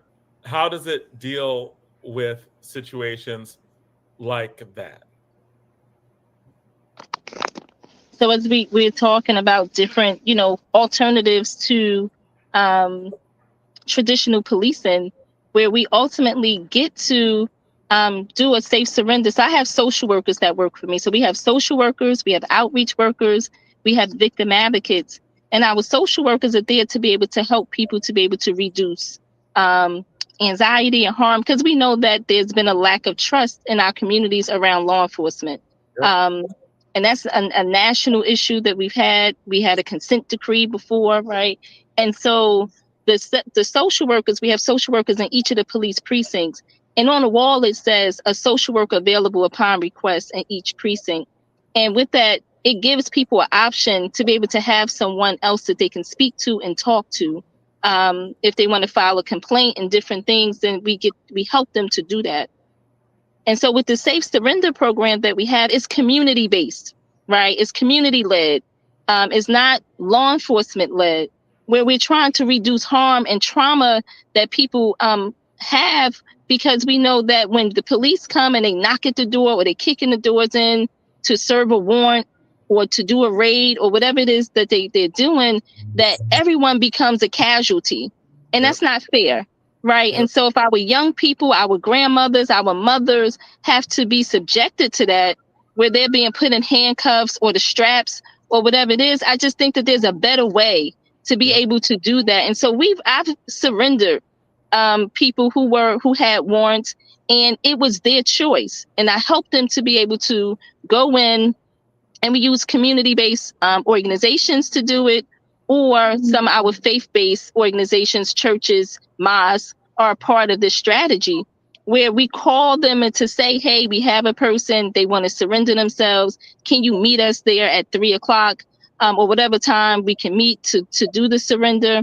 And it is from my office all the way through to the end, led where the police are taking instruction from my office, and we work together. And because there's some mutual respect now there and access to power, if you will, then they're on my watch, they're on my command, on my instruction. And so they are not just taking the lead, being aggressive, and just arresting a person. It's done with some dignity and with some respect, because we understand that people make choices and things happen, but they also get to make a choice to say, I'm going to surrender myself, and we get to walk them through the process. And then they get to talk to their loved ones and their family members while that's happening. And when they're ready to go, then we get to say, we do an assessment, and we assess their mental health, because many of them are afraid and scared. Some of them have been on substances and don't even remember that they did something. And so we're having a conversation with them so that it doesn't cause more harm. There's no reason. Some people, and I understand policing, and we don't get in the way of them being able to do their arrest, but some other people get to come in, have a conversation, don't have to be put in straps, don't have to kick the doors in, don't have to scare everybody, because that's not warranted for everybody. So the 8-year-old little girl who was afraid, that's not warranted. So there should be a way that we know who's in the house ahead of time. We get to talk to some folks ahead of time versus just making everybody casualties when we're serving arrest warrants. Yeah, because Jonathan, you looked at what I sent you. That little girl is traumatized, man. You know what I mean? And whether her brother was innocent or guilty, right? She will now have to pay the price of what those cops did. Had they reached out to Keisha's office first, or when that happened, Keesha would have been able to organize that in such a way, right, that that little girl would have been protected in that house. And that didn't happen. And that is why the work that is being done, particularly out of Keisha's office, is so goddamn vitally necessary for our people, man, to at least be treated like human beings. Remember, we got white kids who are killing multiple people, being taken to McDonald's for a goddamn burger, man, right? And are not being treated like that. And so this is why in our city, right, this program under the leadership of our brother Mayor Baraka is so important to our people, so that our people, when we, get an opportunity to correct the wrongs that they made in their life, but also get an opportunity to get help, right? Right. We've never been given that. And that's what Keesha represents. She represents the helpline, right? People being able to be given that opportunity. And when she's talking about the mental illness, remember, Jonathan, for us, man, when you don't know where your next meal is going to come from, and you running from the law, and you got issues with your baby mama, I mean, you confused, man. How in the hell can you have a conversation with anybody, because nobody's coming and talking about trying to help you? But now we've got an office of violence intervention that can do that. And that is why, this office has to be the first point of contact for our people. This has got to be, man. The question I was going to ask you, Keesha, for the Safe Surrender program, you're telling me that, like, if the police, they're going to execute a warrant, they could literally let you know, like your office know, look, this is the person we're going to arrest. And you could have your community contacts literally contact that person, and they would more often than not come in. Like, why wouldn't they just run or hide, or why wouldn't that make the situation more dangerous? So we have people who are surrenderable, if that's the word, right? And then we have some that are not, right? Some of them are not going to just willingly, turn themselves in. Some of them are not, and they're armed, they're dangerous, or depends on the type of crime or the nature of the crime. But I have surrendered some people who have shot people allegedly, because we don't know, right? They are innocent until proven guilty, right? Who are involved in shootings, sexual assaults, domestic violence incidents, different things. And so we owe it to people to be able to make a choice, right? We owe it to people to be able to not become casualties. And a lot of times, if it's a violent crime, then sometimes they're unsafe. So it's important to get them off of the streets, because they're not safe in the streets, right? And so it becomes a safety issue for everyone. So we're trying to keep people safe. We're trying to have people have dignity and respect. We're trying to have people not be traumatized. I've worked in the field of social work now for over 15, 20 years. And I worked at an agency one day, and I was doing a home visit, and the police came in and they put me in the straps as well. And I was a worker. Hold on. I was a staff member. Yes. Oh. When they were serving a warrant. Wait, let's back this up. You were a worker, right? Like this is a long time ago when you were a social worker, young social worker. Right. You went into a house, they went to execute a warrant, and they put you in straps? Right. I was there doing just a home visit, and I just happened to be there while they was executing a warrant. And then they had to call my supervisor to verify that I was a worker or a staff member for the agency. But they ultimately told me that that's the protocol, right? Everybody has to be secured. Everybody has to be put in straps until they clear the scene. And so I just think that there has to be another way to be able to do that. And I understand for their safety, they're doing what they're doing. But on the other end, you are humiliating people, you're scaring people. And if you just ask some questions, if you just talk to people first versus, doing the protocol, I just think that there's just some things that need to change. So I've been on the other side of that in terms of being a person being put in straps while they execute a warrant for someone in a working capacity. right? And I've seen it, and I've been pushing back on it with the prosecutor's office, with the other law enforcement entities around that practice. And so I think that it depends on what it is that the search warrant is for. And then we talk about before those no knock warrants, right? Where they don't knock and they're just going in to get people. But we know in our communities, like that I'm was sorry. what happened. That was like what happened with Brown Taylor. And, Right. Right. And we know in our communities that, we ultimately are always on edge for the cops or the robbers, right? And so people are trying to keep themselves safe. People are on defense all the time. People are in survival mode.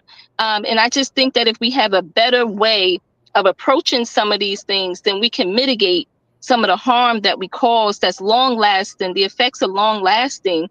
And so we really need to be able to help our young people, our 8-year-olds, our grandmothers, and people who don't have anything to do with when they're executing a warrant, being in harm's way. So there has to be an alternative. There has to be a better way.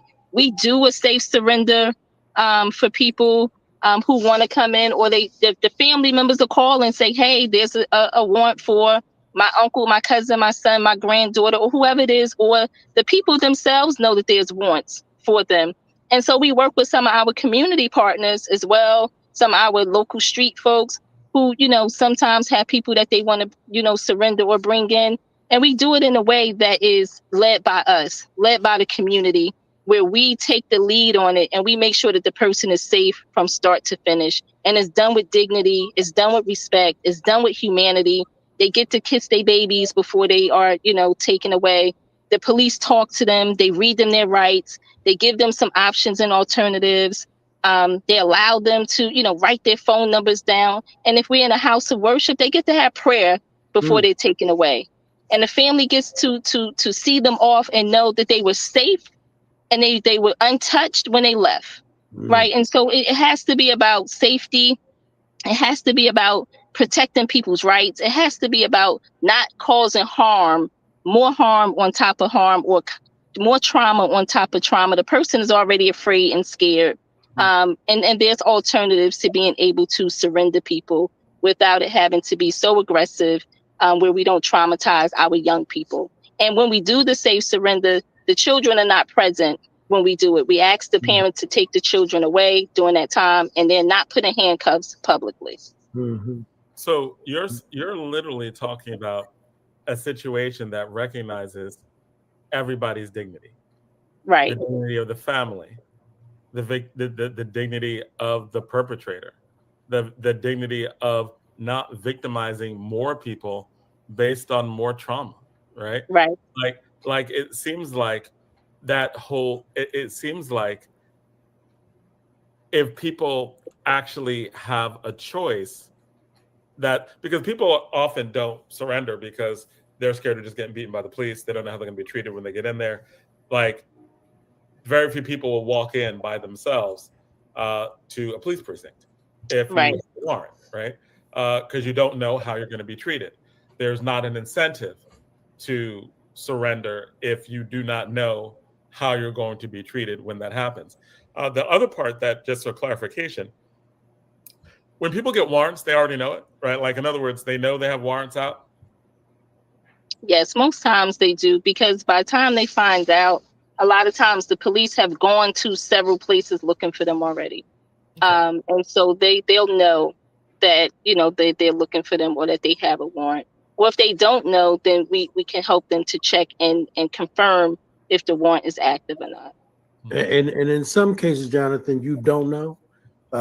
You can have, if you miss the court date and you forget that you had a court date, sometimes you can get issued, a warrant for not showing up in court. And now all of a sudden, because remember, sometimes you have real emergencies where, you got other things going on in your life and you miss your court date, but you didn't know that there was a warrant that was issued for your arrest, and you just don't follow up on it. So now you got a warrant out there for you. I can tell you, I actually had a warrant out for, I don't know if you remember, Jonathan, I had a warrant out for my arrest for a parking ticket in the city of Newark, maybe 20 some odd years ago. Wow. And I went to the police department, right there at City Hall to find out about the ticket. This is real life. This actually happened. I went there to find out about the ticket. I'm sitting there talking to the detective. He comes and put handcuffs on me. Right. And he told me, he said, did you know there was a warrant out for you? I went through the whole process. They took me down in the basement, locked me up, the whole thing. I was down there for a number of hours, had to post bail, right? Over a traffic ticket. Over a parking ticket. It was a parking ticket. I didn't even know about the parking ticket, right? So sometimes that does happen, right? Right. But think about it, John. For me, if that had happened to a young woman who, let's say, have never been through that kind of stuff and were not prepared for that, how traumatizing that could be. Because even for me, I'm down there and I'm down there with people who actually committed crimes, right? And I'm in the basement with these people. And everybody know in the city of Newark, the basement down in that particular jail right there is very famous, right? But that could happen. This is why this work is so important, and some of the comments people are making, because in our community, people want the kind of services, right, to get our lives together that this particular organization offers to our people. We've never been given this level of dignity to be able to surrender ourselves and get our lives together. The other part of it is that we've never known where to go get help at, Jonathan, right? I mean, we just, imagine somebody saying, listen, man, I'm gonna help you get that bad part of your life straight. You figure out how do we get that straight for you. But hey, man, when you come out, here's what we're gonna do. We're gonna figure out a way to get you a job, get your high school diploma, man, get you some training, get you back in the game, right? And that's another thing, Keesha. We're gonna have to start talking about some of the successes, right? Right. We're gonna start showing these people who have gone through this and who are successful because of the work that you all have done, and even the lives that you all have saved, right? We've got to show these people, right, that not only should this be duplicated, and I know that other people around the country, the mayors have come here and looked at what y'all are doing, but what we've got to say to these very white police chiefs, listen, man, the days of you terrorizing our people have got to come to an end, and we've got to, as the mayor said, we've got to organize by joining organizations and organizing to be able to stop that. But I think that if we can continue to show this work and put as much, because even when you talk about it, Keesha, I feel it. When you talk about, being able to help people, to talk to people, walk people through the process, because that process, when you go through it, is very scary.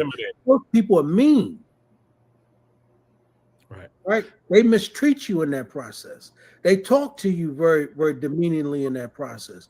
But if you give people the dignity to be able to do what you just laid out, more of our people would say, man, I just want to get this stuff behind me. Right?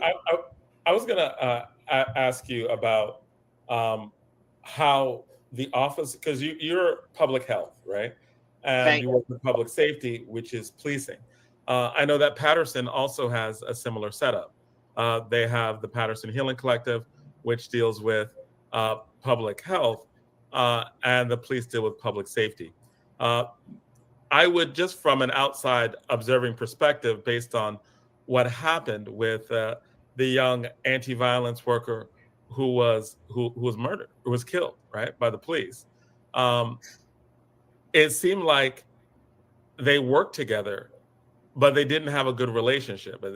From what I hear, the people who were involved in anti-violence were trying to intervene on the behalf of a worker who was going through a mental health crisis, and the police, who they ostensibly should have a great relationship, did not let them intervene to save his life, and they ended up killing someone who was a public health worker who worked to, decrease violence within the very city that these police officers worked.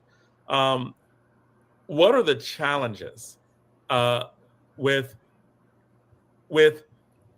public safety and public health working with each other? I know that different cities have very different relationships, and I brought Patterson up, but what are the challenges in dealing with, public safety, especially in light of the whole national conversation of defund the police, the national conversation with police unions. There's like a national conversation with policing. We see what happened in Patterson was, from an outside perspective, pretty horrible, right? We're pretty horrible. What are the challenges of dealing with an innovative program like yours within the context of Newark and public safety? I would say that the number one thing is politics, right? And so where do these programs lie? Where do they sit? And so we didn't always have an easy road in terms of the city of Newark. So as we declared violence a public health issue, at first I was working under the health department and building it under the health department where it really should lie and where it really should sit around mental health and emotional health and services. But if we are reallocating a part of and repurposing a part of the police department's budget, then people say, well, why don't it just sit under public safety, right? And so the truth is that you have to have the relationship. You have to have the relationship with your ultimately your health departments and your public safety departments and city government. And so that's really the key to making all of it work. And so Mayor Baraka, understands and cleared the path and ultimately said we all have to work together. And so it doesn't work if it's one or the other. It has to be all three. And during the time when I was building the office, Dr. Wade was here, Brian O'Hara was here, and I had excellent relationship with these directors and leaders, and they helped me to build the workout from that perspective. And so with the Patterson Healing Collective with Najee Seabrooks, who was shot and killed, by the police there, they were there as workers. And so it has to be about mutual trust and respect. Do they trust that we can do this work? Do they see us as valuable partners? Do they see us as credible messengers, as credible and credentialed? And so when they have a crisis intervention team on site, do they see you as a crisis interventionalist, as a first responder? And that's a real place. And so ultimately how they see you, how they place you, is ultimately how they treat you. And so that treatment has to be seen as a place that we are valuable. We are valuable in the community. We're valuable to the people. And some people will say, no, call the police. We need more police. But then we also need more mental health people, social workers, people who can do problem solving, people who can do conflict resolution, people who can just de-escalate a situation. And we're communal people, and in our communities we have to know you. And so the minute that they see certain people show up, they're okay, they'll calm down, they'll do whatever you need them to do.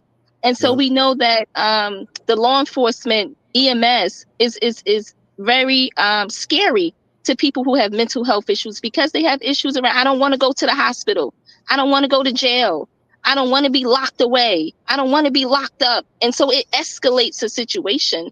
And so if you just let their family members talk to them, if you just let the mother talk to her son while he's in crisis, he's not going to do anything to his mother. Like, let the people that he like and love, they listen to, let them be a part of your response, a part of your intervention. Don't push them away and move them away. And I know that law enforcement feel like they have to protect everything and everyone, and they take over the scene. But there has to be some shared responsibility, and they have to see us as a partner in the work to say, hey, I got it, let me do it. And so there was a officer that we have trauma to trust with in the community, because we train law enforcement on trauma. And there was a person who had a mental health episode. And the officer said, I was so glad that somebody from the North Community Street team was there. I'm so glad that someone from the Anti-Violence Coalition people was there, because I didn't know what to do.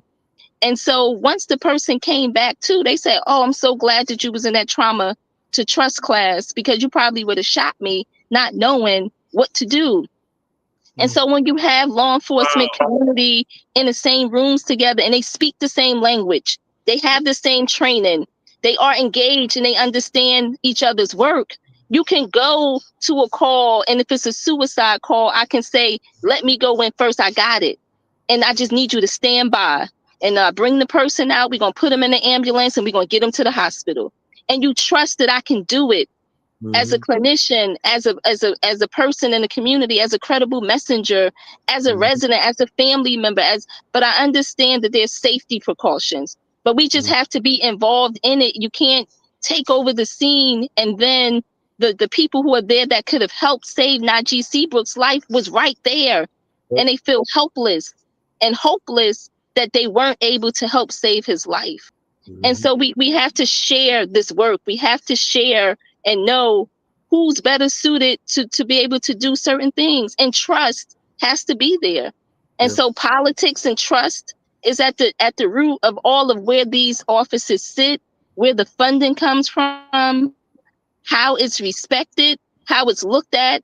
And so the mayor does an amazing job of saying the Office of Violence Prevention, the community-based organizations, right, have to work with law enforcement, meet with us, talk to us. We're in meetings together. We're sharing information in terms of, hey, this is happening over there. Put this over here, and being able to come up with strategies together. Like, it has to be shared. It has to be a shared effort. It can't work one or the other. And people have to see the value in community and community-based public safety. And we're not there yet, right? People still want to see more police officers. So they still need to, we have to get more buy-in from the community that community strategies work. The people who are in the community know what's going on. Law enforcement come after things happen. But what do we do before? Right. What can we do before law enforcement has to intervene? I think and Jonathan, the thing about Brother Najee, may God be pleased with him, this brother was having a mental health crisis. right. Which signifies to me it was not a dangerous police matter, right? Says to me that you know, people like Keesha should have been on the scene. Well, You I think know, that said that they were there, but were not allowed to come in and communicate, and particularly he was one of their own. Right. And Keisha, with respect for you and the work you do, and respect for the Patterson Healing Collective, and they go into situations that are dangerous, unarmed, armed only with their reputation, their words, and they live by that, right? I think the thing that I don't think people appreciate, whether it be the violence interrupters, whether the people who deal with like safe surrender, whether anyone who does the work in the hospitals, the work to talk to people who are violent, right? People who have killed people, right? Is that you engage with people who potentially are violent, who have warrants against them, unarmed. There's armed with your reputation and your words. And I think I think if more people appreciated that, I think the entire endeavor of what you're doing would be more powerful, because you're like, look, the person who ended up like what happened with Najee Seabrooks, and when I first heard the story about a violence prevention worker being killed, at first I thought he was killed by people he was trying to serve. I didn't imagine he was killed by police officers who he was actually protecting, right? In terms of that situation, because you make it easier for police officers. The work you do demonstrably been better for that. So much respect for all you do with that. I know we're coming to the end of this, and we have DJ Rhino here, but we'll let you, Keisha, the parting words for us.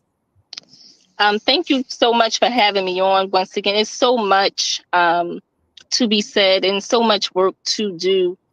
This work, it didn't just start overnight. We've been laying the groundwork for 10, 15 years, some people longer than that.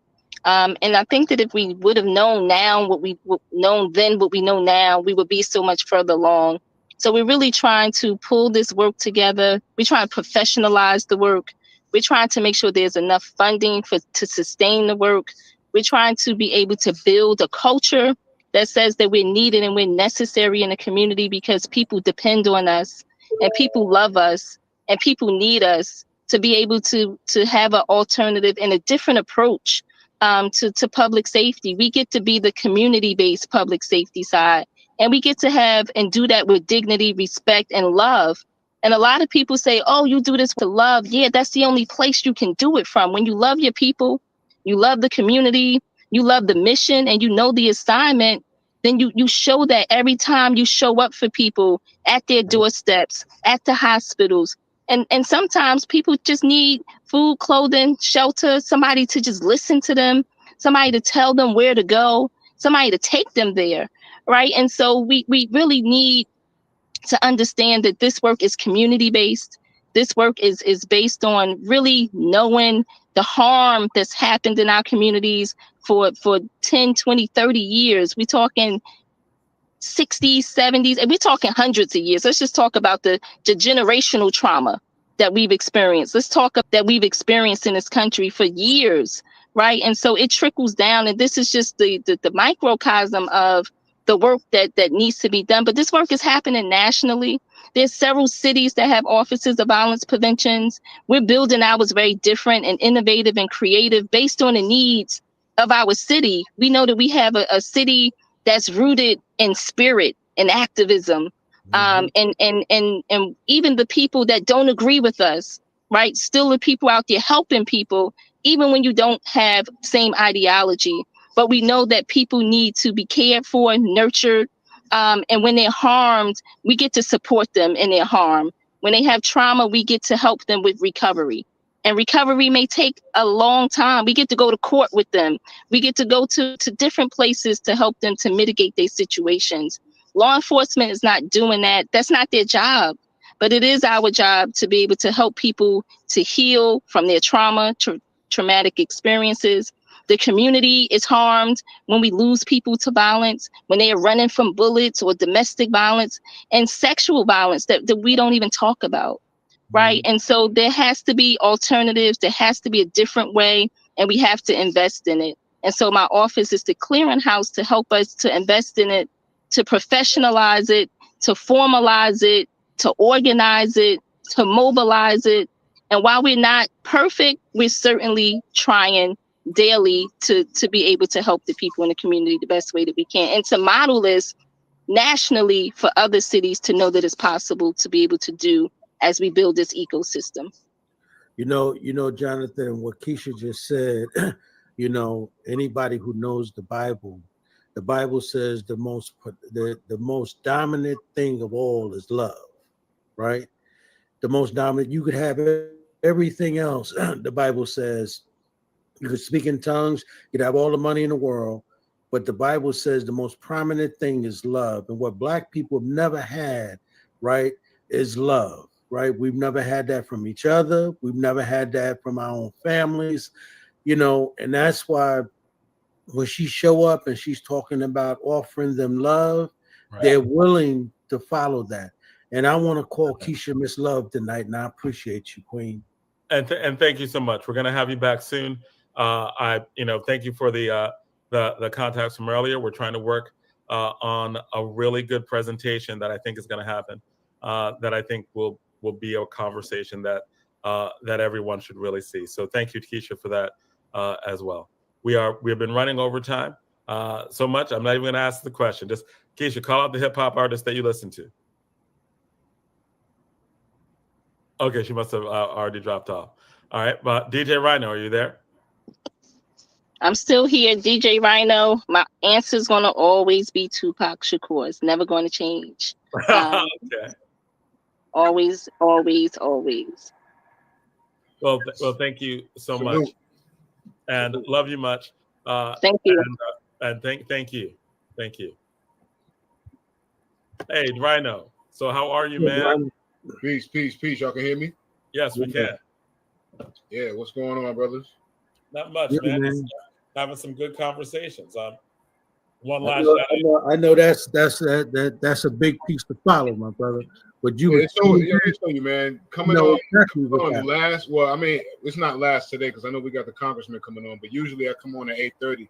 Tell you, coming on last after the guest that we have, man, is really difficult. I know. Because it gets so heavy, man. I don't even want to interrupt, the conversation. You don't want to stop anything, for anything light like this. But man, yeah, it gets heavy sometimes, man. It's hard to find, man.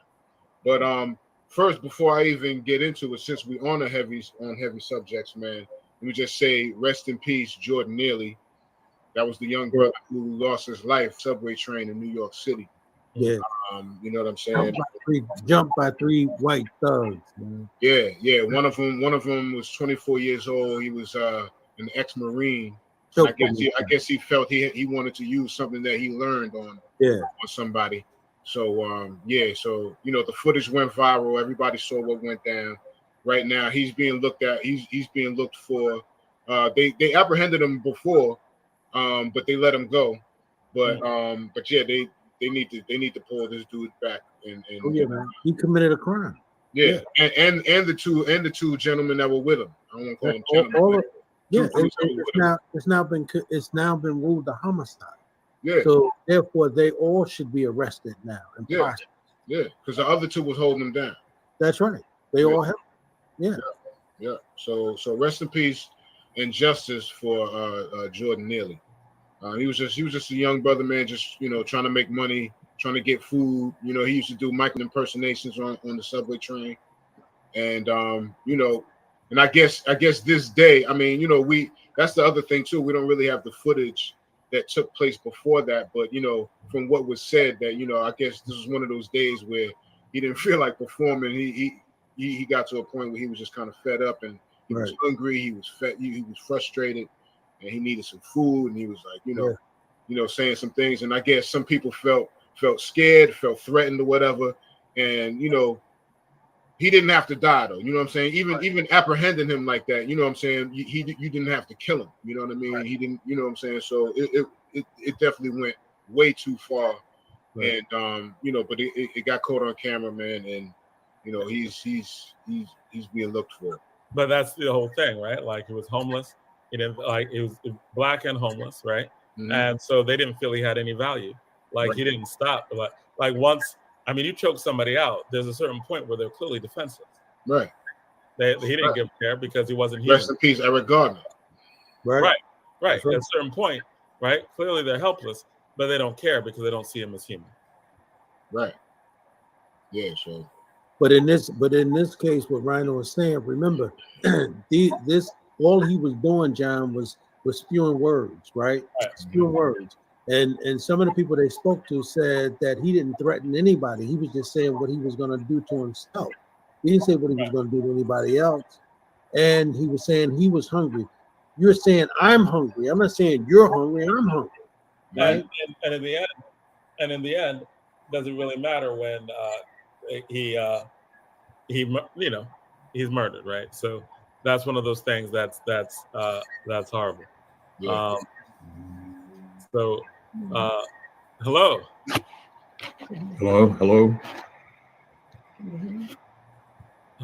We can hear you. Hi. How are you, Mr. Payne? Yes. Hey. He's Jonathan. So he's on to be his nephew's guest tonight. All right. We get Mr. Payne on for the longest, and so he's on to give us his 90 years of wisdom, and not only one staying alive, but all the stuff that he's seen and how to keep young men, alive in the 21st century. Mm-hmm. Okay. So that segment will start very shortly. We'll look forward. We look forward to having you. We're gonna put you in the background just for a second, but then we're gonna bring you right back out. But we look forward. Definitely look forward to, man. It's an honor. It's an honor. Thank you. So AI, what's up with that, man? AI and hip hop. AI replacing hip hop. There's no more hip hop. It's just AI. Nah, they said hip hop was dead anyway. Man, nah, we can't have that, man. Leave that in the pop world. Leave that. And that's the thing. That's the thing I don't understand is why every time this is like the second or third time they've tried to introduce some type of AI technology into hip hop. Why hip hop? Why are they using hip hop as the guinea pig all the time? I didn't see them do this for Elvis. I didn't see them do this for Jerry Garcia. I didn't see them do this for John Lennon or Freddie Mercury or Frank Sinatra. Why they keep doing this? They did, when the hologram thing first came out, they had Tupac and Biggie, Whitney Houston, Michael Jackson. Why they do time? But I don't never see that go on with none of their greats. Elvis lives. Okay, where's the hologram? You You know what I'm saying? Where's the AI if Elvis lives? You know what I mean? Like, why is this always being pushed on black culture all the time? They always want to use black culture as the guinea pig for this kind of stuff, man. And that's what upsets me. You know what I'm saying? You know, the last thing they did with I forgot the rapper's name. It was some AI rapper that they had FNK or FN something or whatever it was. Like, I'm like, come on, man. Like, leave our stuff alone. Do that with the pop world, because the pop world is anything goes. Anything goes in the pop world. You can have auto tune. You can have anime. You can do whatever you want to do in the pop world. You can do all of that stuff in the pop world. Leave that to the pop world. You know what I'm saying? Like, introduce that to the pop world first. You know what I'm saying? I know hip hop is the biggest thing. So in a sense, you know, they look at hip hop as the pop music, the popular music, but that's not for hip hop. That AI stuff is not for hip hop. It's really not. And I know I saw Timbaland. He did something with Biggie's voice. I heard it. It's not whack, but it's nothing special either. I didn't hear nothing special about it either. It was just okay. And also, at a certain point, it's just disrespectful, right? Like, yeah. I think that, like, you know, doing Biggie without Biggie's permission, and right, that's obscene. When you have all these when you have all this intellectual property law, it seems like they could get actually sued pretty badly, and that would check a lot of this. Because the state would be like, nah, you can't do that. Like, if I can't sample beats, if I can't sample Bob James music without having to pay Bob James, how can I take somebody's voice? Yeah. Without having. I already saw a clip of Biggie saying a Nas verse or something like that. They got Biggie's voice saying something that Nas said. Right. You know, I don't know why that is. I don't know how that's not, you know, intellectual property infringement. And I think that a lot of this is going to be meted out. I hope so. Right. Like, as in, like, who got to pay? Right. Like, a lot of the Napster people, you know, the law caught up to them because it's like, you got to pay. There's that cash. There's that money. Right. Yeah.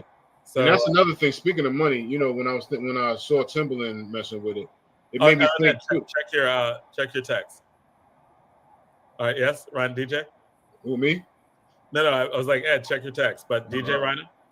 Yeah. No. Yeah. You know, when I saw Timbaland playing around with it, I was thinking, like, you know, that's something that's going to take place too. Is that people who have the money to really mess around with something like that, they're going to play with it like a toy. You know what I'm saying? For us as consumers and listeners and fans, we take it a little bit more personal. But people who have money are just gonna take that and play around with it. They're gonna do all kinds of crazy stuff. You know what I mean? All right, no, we appreciate that, DJ. We're gonna get ready to push on William Payne, but we're gonna revisit this conversation. We're gonna have some more people on and talk about the implications of that. And in a segment that you're going to host, I think we're going to get a property rights lawyer, someone who deals with intellectual property, to have a conversation about this as well with you and hip hop. Because I just don't, you know, my man just he apparently that singer didn't copy Marvin Gaye. I didn't hear it. Ed Sheeran. Yeah, I didn't hear it, man. I didn't hear it. You didn't hear it? I didn't hear it. I heard it, man. Let me tell you, I heard it more in this than in the other one with Marvin Gaye versus Robin Thicke and T.I. Oh, I heard it. I heard it more in this because it's the same bass line, the same groove as Let's Get It On. Yep. It's the very same bass line and groove. There's no missing that part. Maybe it's because Ed Sheeran's so white to me, where it's like I just didn't hear it. Like with Robin Thicke, I heard it because Robin Thicke is kind of cool, right? Like Robin Thicke is like, I'm like, with Robin Thicke, I really had to play them back to back, side by side, to really even hear what it was that they were talking about.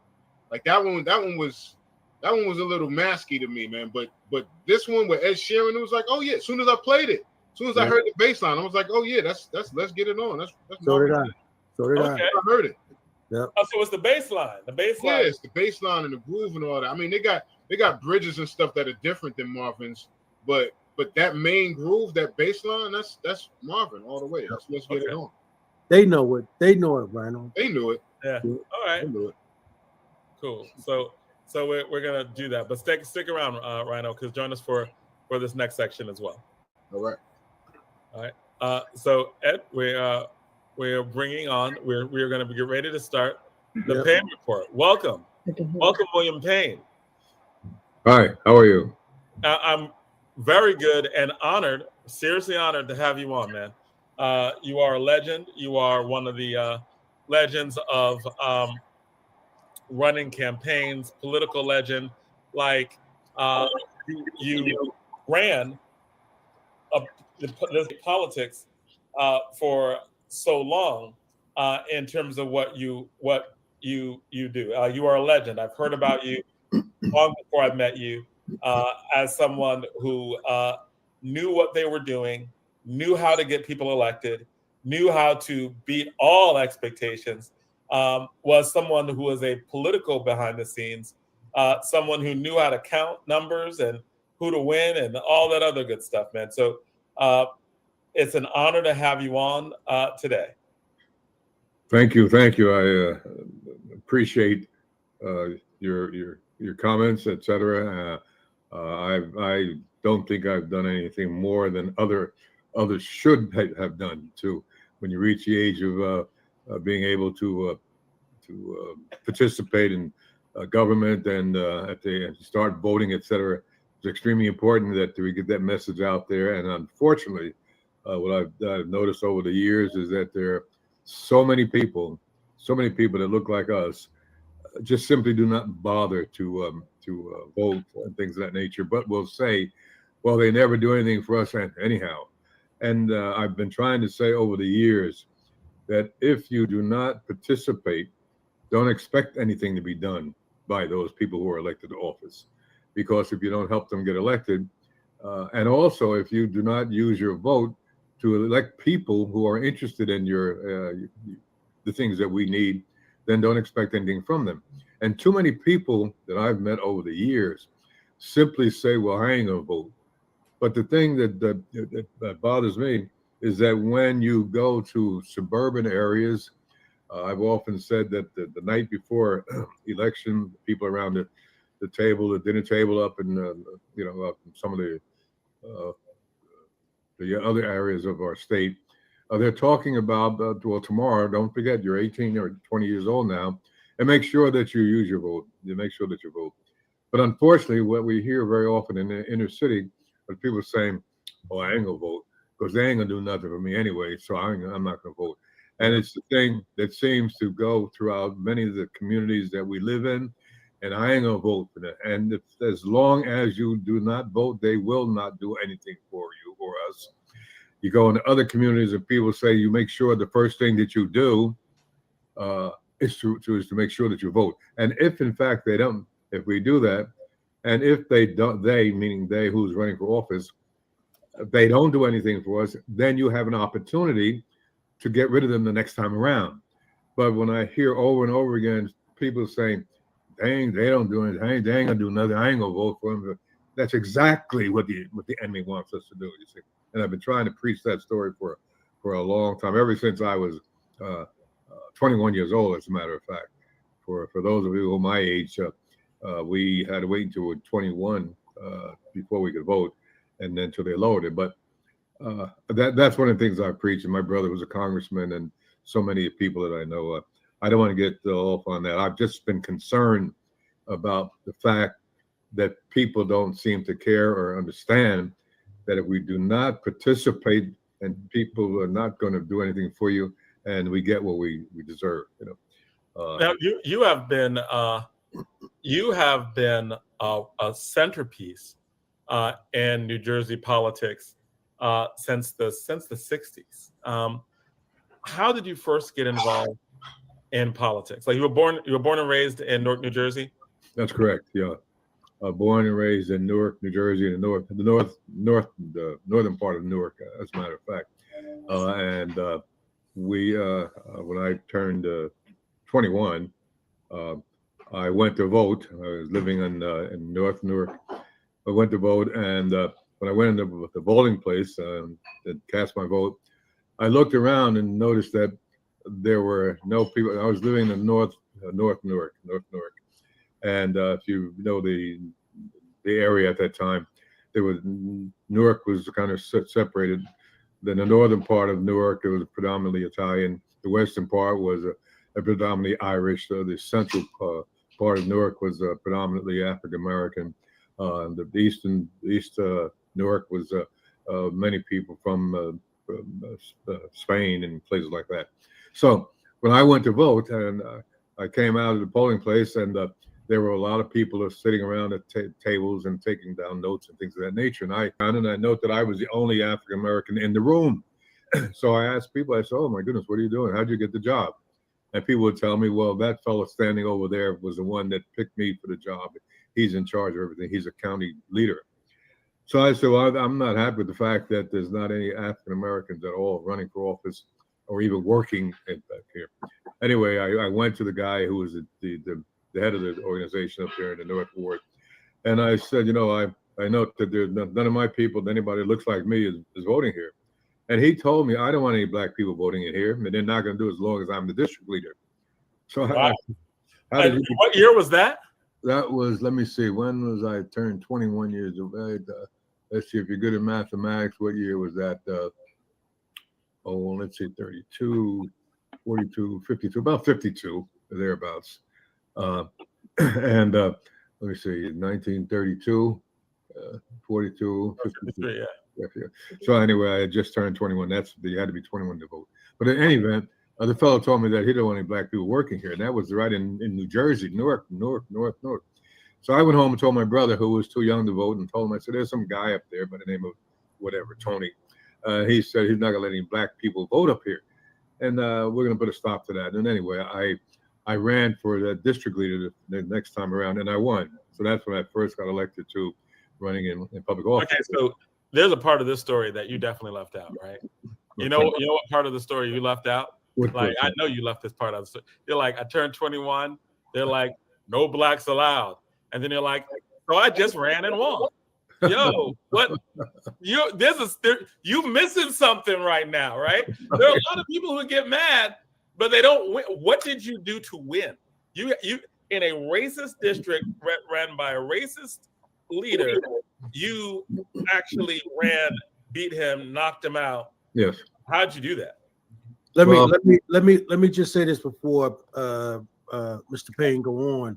You're listening to the Payne Report, of course, with our brother Congressman Donald M. Payne Jr. But he's running a little late tonight. This is his uncle, one of the legendary political minds in our city. He doesn't have honorable in front of his name, but it should be the honorable. Right, like people are elected because of the stuff that he did. Like, there are people who are the politicians and the people who count numbers and get people elected. We're just going to get a taste of that right now, because when he was 21, he ran into some racist person who was a district leader, and they're like, "No blacks allowed." And then he's like, "Well, I won." How did that happen? And Mr. Payne don't know, we've been trying to get your nephew to get you on all year. It only took 5 months. I'm sorry. I apologize. You could have called me directly. So what happened? What happened? How'd you do that? 21. Well, I got elected, okay, and this fellow, let's say this, the word went out. As I was raised in the North Ward of Newark, okay, and when the word went out, that was people got the message, and so the word went out that Tony, who was the district leader of the North District, 12th District, North Ward rather, was beat by some black kid. Some black kid beat Tony in his own district. And some kid, I don't know who he is, but Tony lost. That there's a kid that named Bill Payne, whatever. And so the word did go out and I became the first African American district leader. Okay, but you still didn't tell me how you did it. You took out an incumbent who was powerful and racist in a racist district, but you're like, "You done, son." What did you do? When he said that, what did you do to knock him out? Well, what I did was I said, first I told my brother, who was 19, and made him my campaign manager, even though he couldn't vote for me the next time around. But I found someone in the neighborhood, a woman whose whose husband was a police officer, I believe, African American woman, and I asked her if she would run with me the next time around. I told her what had happened, and that there was nobody up that looked like us in that district. So she asked her husband, and he said, "Okay, fine." So she ran with me the next time, and I went in the neighborhood. My grandfather, who was not really voting at the time, I went home and I told him, "Hey, Grandpa, I just voted, and I'm now going to be a district leader up here, and it's time for us in this house and everybody on our street, which was Peabody Place, etc., to register to vote. How can we be living in this neighborhood and have 8 people working on the polling places and nobody that looks like us? And then when we go to vote, we're not treated right." So we had to put a stop to it. So that's what we did. And people that had never voted before that, the next time around, I got elected the following year. And a guy came by the name of Leo Carlin, who was a politician, and he was running for mayor of the city of Newark. Well, what happened, Leo Carlin came by the next time the election came around, which was another year, and he introduced himself. He said, "My name is Leo Carlin. I'm running for mayor."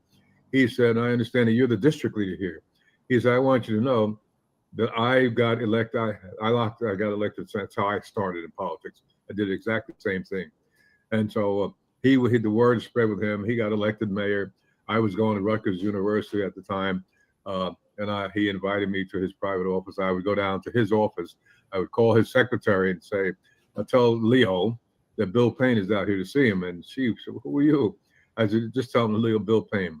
But every time I did, he was, of course, because he was telling me that that's the way he did it. And I began to spread the word with other people that we, in order to have any kind of influence in this city and elsewhere, is that we have to register to vote. So I went around the neighborhood and I was able to get people who had not voted before, were discouraged about voting, and they voted. So that's when we began to have African Americans in the political party up there in the North Ward and then elsewhere. So, and my brother, 2 years later, he was old enough, so he ran, and I stepped down, and he became a district leader and moved to the South Ward, and he became congressman from the South Ward, etc. But yeah, it was something. You see, people just took it for granted. I mean, people that look like me too often were discouraged from going to vote. A lot of the people had come up from the South over the years before that, and didn't bother to vote. And then when I got out there, people, the other community, that didn't look like they thought I was some crazy kid down there running against the organization, and we proved that you could win. And then ever since then, you might know that I've been involved with trying to see to it that we use that vote. I personally knew people. I don't want to take over the whole show, but I personally knew people that died because they voted. I knew. Wait. So let's back that up, right? But hold on a second, John. No. Hold on a second. But Mr. Payne just casually went over who his brother was. He said the next year my brother was old enough to vote. I'm sorry, what's your brother's name? Donald Payne Jr. Oh yeah, the great Donald Payne Sr. Donald Milford. No, he's senior. His son Donald, who was there, that was junior. Right. Donald Jr. Donald Payne Jr. was my brother's son. Donald Payne Sr. was elected after. To go back quickly to the district, I got elected a district leader, and I served for a year or two. My brother then ran. He became a district leader and moved to the South Ward, and he became very active in the political thing. My brother, as you all know, was elected to the Congress, the first African American elected from the state of New Jersey to be a member of Congress. And so that's who he is. And then his son, after the years, when my brother passed away, his son, Donald Payne Jr., became the congressman to replace him. So I was, as a matter of fact, when my brother was elected to the Congress, I was a member of the state legislature. My nephew, Craig Stanley, was a member also. So my brother was in Washington, and two of us were up this way, and so we kind of decided that it's time to, do what we should do to try to turn things around. And so for 20 years, 10 years, I think I served in the legislature. But my brother was in Congress. I was in Trenton, and I use a vote. I get angry. I get upset when I find that people simply don't take advantage of it. And people, it's crazy. It's asinine. And people, look, like I said, I know people. I knew people personally when during the time that I was elected district leader. I was 21 years old. I was also elected as the national chairman of the youth of the NAACP. I was the chairman of the youth of the National Association for the Advancement of Colored People, and I was the chairman of that. And when I was in San Francisco at the convention of the NAACP, Dr. Martin Luther had been invited by someone to speak at the NAACP convention in San Francisco. And I was, as I said, I was the chairman of the youth at that time. And Dr. King had been invited there. Well, what happened was that the old heads in the NAACP, the older guys, they said that young preacher is not going to come and speak here at this convention. This is the NAACP convention, and we're not going to have him at this thing. He's a preacher, and he's not going to come here. Well, when I heard that, I said, "Here's a man." Yeah, Dr. King was only about at that time he was 26 years old, 27 years old, and he had been invited to come. He had just started to bust the situation down south, and he came out there, but they didn't want to let him speak because they're not going to let him speak there. Well, what happened, of course, is I tell you, I was just elected district leader in the North Ward of New Jersey, North New Jersey, and I wasn't going to let a bunch of guys to say that this young preacher was not going to be able to speak there. So I got everybody. I was the national chairman of the youth division. I got all the delegates, young people that were out there with. We had a meeting, and I said, these old guys, Thurgood Marshall included, we're not going to let this young preacher speak here. Wow! I'm Yeah. sorry. That was a surprise. I was surprised. Oh, were you? Yeah. You? Hey, Wow. Mr. Payne, hold on for a second. Yeah. I want you to continue, but obviously we have to give the show back to the host. Okay. Donald Payne Jr. Your uncle's doing a hell of a job. So your show, my brother, but we enthralled. You can't finish that story though. No, hold on. Let him finish that. Listen, it's the Payne Report. It doesn't matter which Payne you have. Okay. All right. No, I mean, okay. So you're like the NAACP. Yeah. And Thurgood Marshall. Yes. Didn't want Dr. Martin Luther King to speak? Yes. Young preacher. He was only 26, 27 years old. Remember now, John, you're thinking about the Dr. King. You know now. This was a 26-year-old kid they were looking at. He hadn't done all the things he had done. He was moving forward in the movement and getting a great following, which is why my uncle, was saying, no, we know this guy, he's going to be able to speak. But you don't take the context that Dr. King. He was like, half of those guys probably didn't even know who he was. So that's the context. That's the context of it. But go ahead, Uncle Bill. They all knew who he was, but they were kind of envious, okay? All right. Suddenly, from out of the South, comes this 26, 27-year-old man who's getting all of the knowledge, knowledge. Oh. Yeah. And so it was more jealousy. It was more jealousy than exactly. He's not coming here. No, he's not gonna come here and whatnot. So he has to speak this. So I got everybody together, and because we had about 100 young people that were delegates there.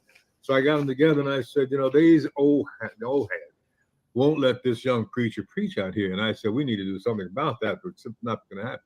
And Thurgood Marshall had said, boy, Thurgood Marshall told me as one of the committees, when I started to say something, he said, boy, just sit there.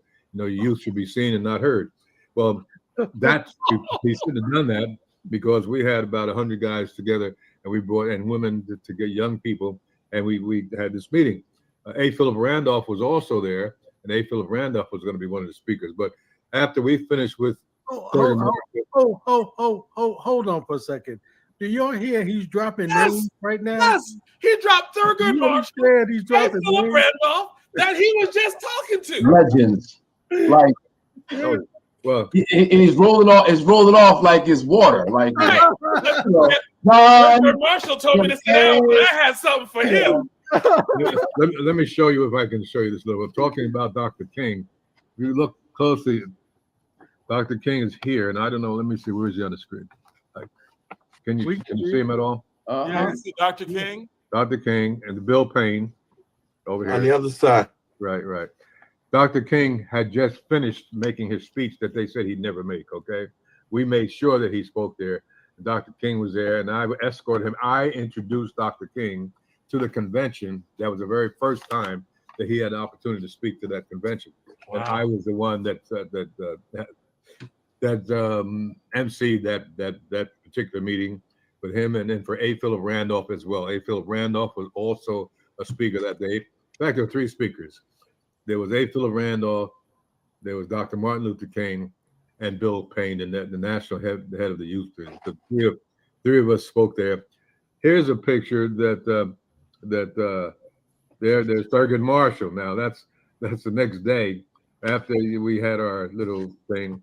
We brought Thurgood Marshall. He came outside for a cigarette. He's just got a cigarette in his hand, and so we had an opportunity. That's me.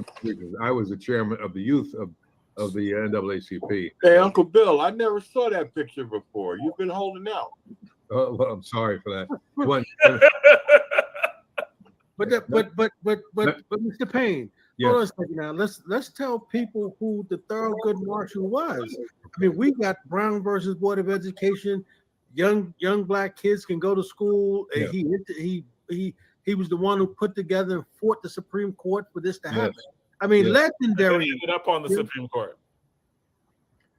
I don't want to take up the whole thing, but I had the opportunity. No, go ahead, Uncle Bill.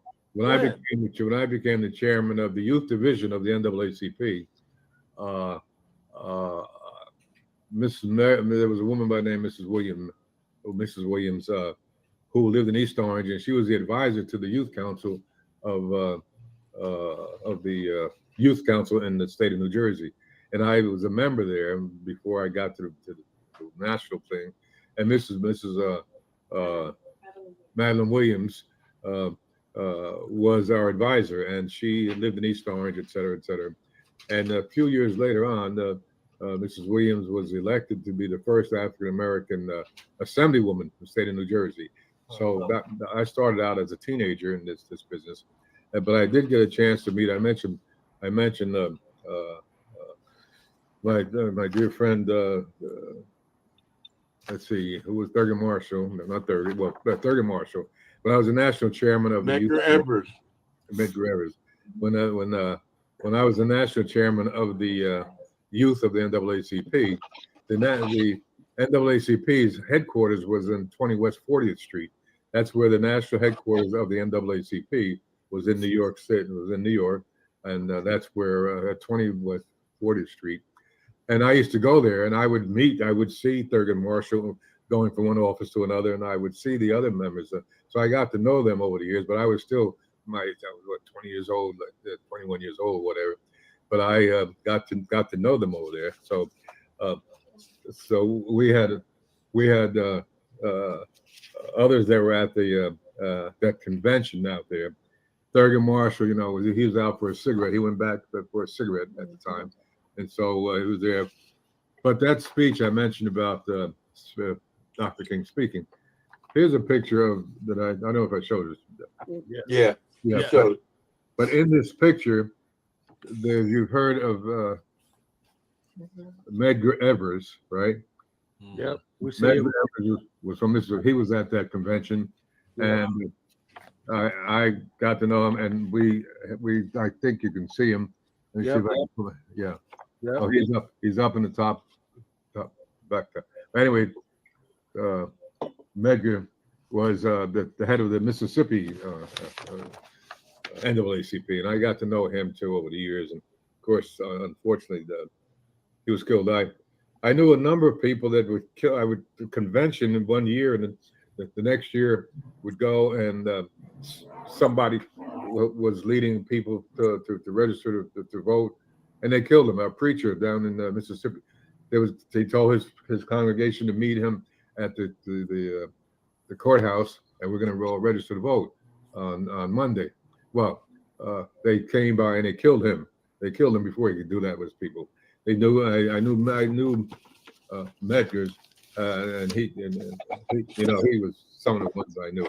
I mean, people gave their life. Maybe that's why, I don't know. I just don't understand how people don't vote, for instance. People gave their lives for that, or people don't get involved.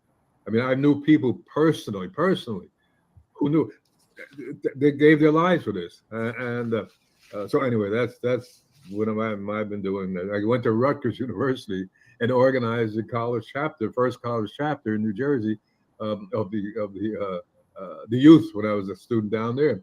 And they threatened me with throwing me out. They said that I was a troublemaker here at Rutgers in Newark, and I was a troublemaker. And Bob Kervin, you may have never known Bob Kervin. Yeah. He was there at the same time. We grew up in Belleville early on. So I was organized and established the first college chapter of the NAACP here at Rutgers University. So they said I was a troublemaker, but anyway, I don't think so. I was very, very happy to have the opportunity to get to know Dr. King, get to know him very well, Medgar Evers, etc. But it hurts because I knew these people personally, and then for them to be lost like that. I went to Dr. King's funeral. Dr. King was in town here the week before, about a week and 7 days, about 7 days before he was killed.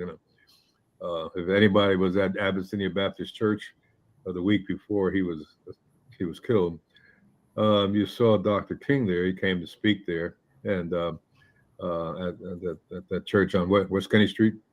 I came over there with my little car and no place to park, so I double parked in the middle of the street. And if you were around, that Dr. King went to Southside that morning, and he went to a number of other schools, and he ended up at West Kenny Street. What's the church over there? Abyssinia Baptist Church. And I had just gotten there and double parked my car. There was no place to park, and a car pulled up, and it was Dr. King getting out of it. And he said, Bill, wait a second. Wow. He said, I'm so tired. He said, I'm just so tired. He said, he started out Southside, and he went to about at least 5 or more, maybe 10 different stops. He said, I'm so tired. He said, they want me to come to Harry wants me to come to his house tonight. He's raising some money for my organization. Here you go again. Harry Belafonte. So when Dr. King came, and I was, like I said, I was double parked in the street. And so he said, I'm just so tired, Bill. He said, I have to make a speech here, but I'm gonna leave to go to New York, and I'd like you to take a ride over with me. They'll bring you back. But anyway, he went in and made his speech. And when he came out of the church, he got to the car, and there was a Newark policeman. I think one Newark policeman, a black guy that I knew, was driving Dr. King that day and that evening. And when they came out of the church, Dr. King said, they said, where's Bill? So over here, Dr. King. He said, come on, take a ride over to New York. He'll bring you back. I was double parked, and I said, I'm blocking people, Dr. King. I said, I'll see you next time. Well, the last I saw him was when he was waving goodbye out of the back of the window, and I never saw him again alive. I went to his funeral, 7 or 8 days later. But yeah, I got to know him well, very well, and he was exhausted. So, but anyway, one day I may write a book. I don't know. Right now, what I'm involved in is putting together a statue or what do you call it? A bust or whatever of Thurgood Marshall to be in the Hall of Fame. You've seen the Dr. Martin Luther King building, right? On the new building. Yeah. Well, we're gonna put Thurgood Marshall in a bust there. If you've been, I hope you've been there. Or if you haven't, please visit there because we have a bust of. Let's see, who's there? Wilfredo Ginsburg, the black the brother who came here for chocolate. John Lewis. Have you seen John Lewis's? We have a bust of John Lewis in there. Well, we're going to get one of Thurgood Marshall. But please visit that building because what we have there is a whole exhibit of Dr. King's career, and you get down there, take a look. The first floor, it's beautiful. We had a black artist, a black woman who designed it, and you'll be proud when you see it that we are honoring Dr. King and a bunch of other people. But anyway, I was involved with this stuff since I was a kid. Got to Rutgers, almost got kicked out of Rutgers for doing it, and a lot of stuff like that. But and you know, when Larry Ham decides to have you know, the programs in front of Dr. King building, and I'm there, even though I work there. The sheriff once told me, "Hey, Payne, you know, you work for the county.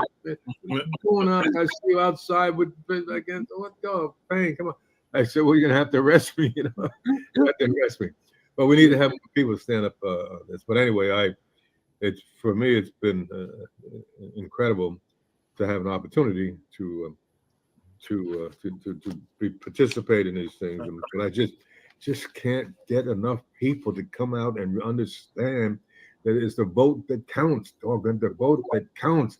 And if they don't like who they like, then turn it to somebody else. But just don't let the vote go. You have to use that vote, doggone it.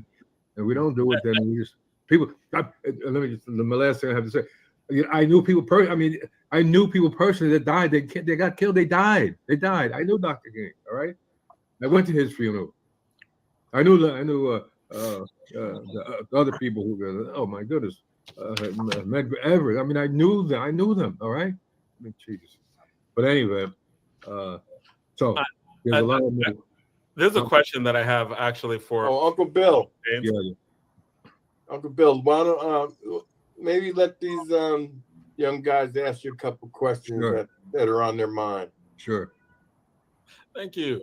Good question, right? And this question is for actually could be for both Paynes, right? When Donald Payne Jr. first ran, right? And there, you know, I know he ran against a large field. Many thought, right, like in terms of the critics, pundits, they thought that Ron Rice was going to run away with it, right?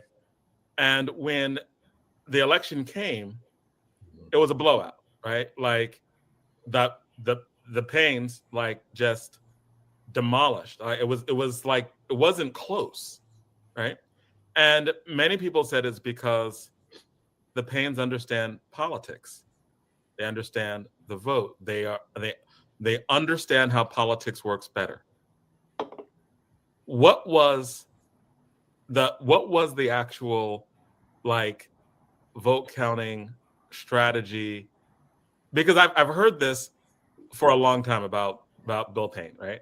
I've heard that for a long time that you were a strategist, that you were like, you know, and this is a Payne trait, right? This is one that's passed down, that you were a strategist, that you were a thoughtful political organizer in understanding politics. So when you're saying vote, it's more than voting, I think, with you. I'm guessing, right? Like there's a strategy for politics, and I'm just asking for wisdom in that. How did you win then, and how is that connected to your overall philosophy of politics? Can I start, Uncle Bill? Yes. Go ahead. The thing is, the strategy that you're talking about is, for some reason, and I don't know, it's in our DNA. We just have a strong compassion for people, and our people, and all people, but we care about people. It's not the politics. The politics is the vehicle. The politics is a vehicle that is in place that we have to use in order help people, with their quality of life, and making sure they have the things they need, and to benefit from this country like other groups have. So the politics is a vehicle, and if it wasn't politics, if it was something else, then we would probably be doing that. But politics is a vehicle for that, and that's why we do what we do. And I just was fortunate to learn from my uncle and my father. I got to watch how this is developed and what is done, and living in it, that that I'm able to do what I do. But it's really a care for people that we have, and and then we move on from there, because I know when my uncle told you about him being a district leader, and he just happened to ask the guy, "Oh, how do you get this job?" He had to talk to the big guy over there. He said, I run it.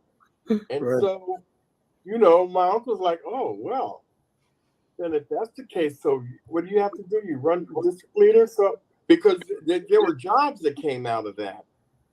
And so this guy was saying, like, I control all that. And so, knowing my uncle, like I know him now, knowing him at that age, he's probably, "Oh, you control it." "Oh, right. Well, guess what?" And, I don't know how far off base I am, Uncle Bill.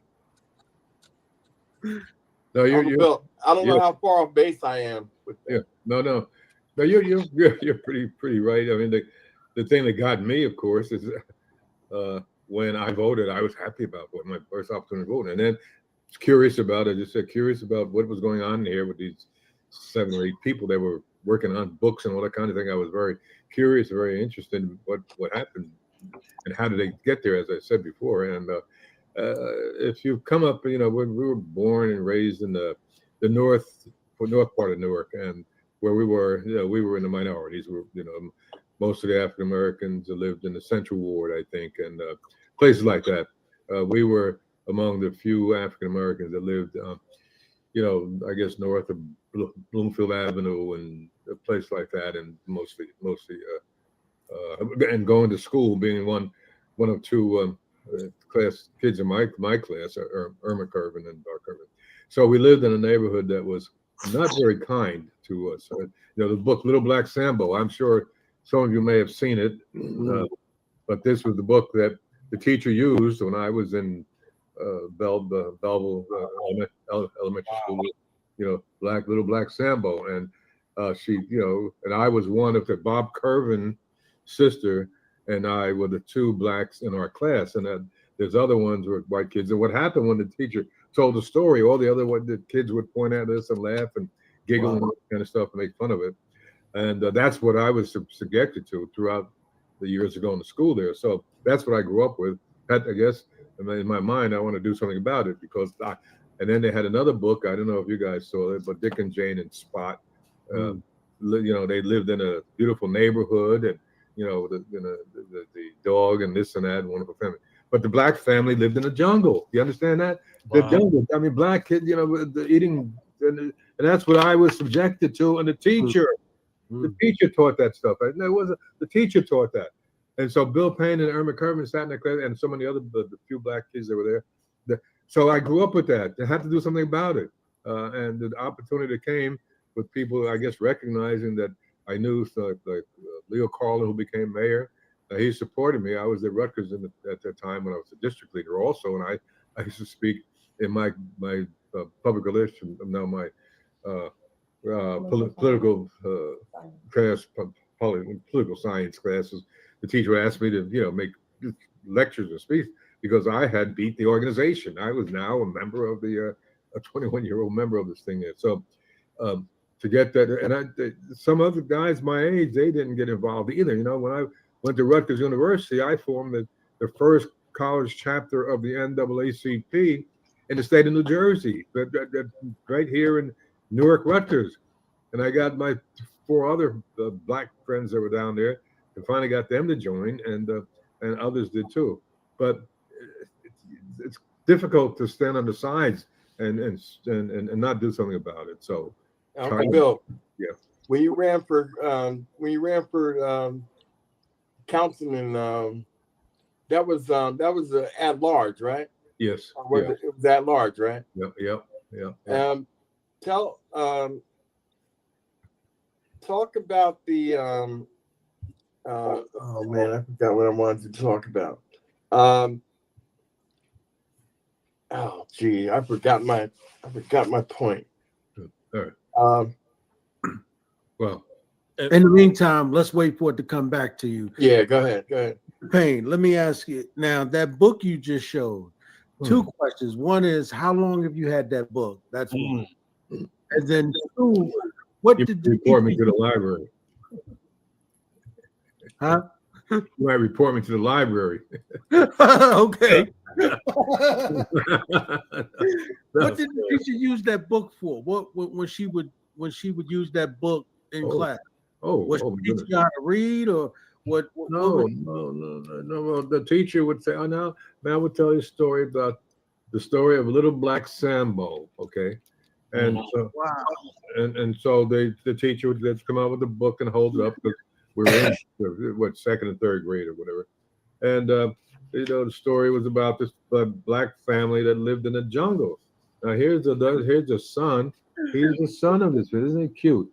That's the son. So, wow. Yeah.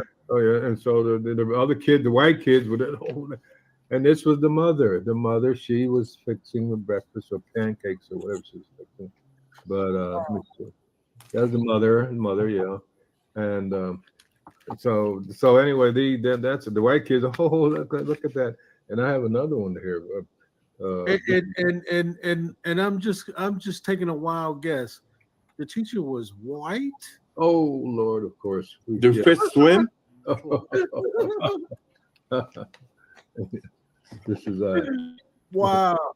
Yeah. Oh yeah. And so the white kids would laugh. Oh, ha, that's funny, and they would point at us. The two black kids, they would all turn around and laugh and turn. And they did that foolishness, And then they would come up with the other book, Dick and Jane and Spot. Dick and Jane. Oh my God.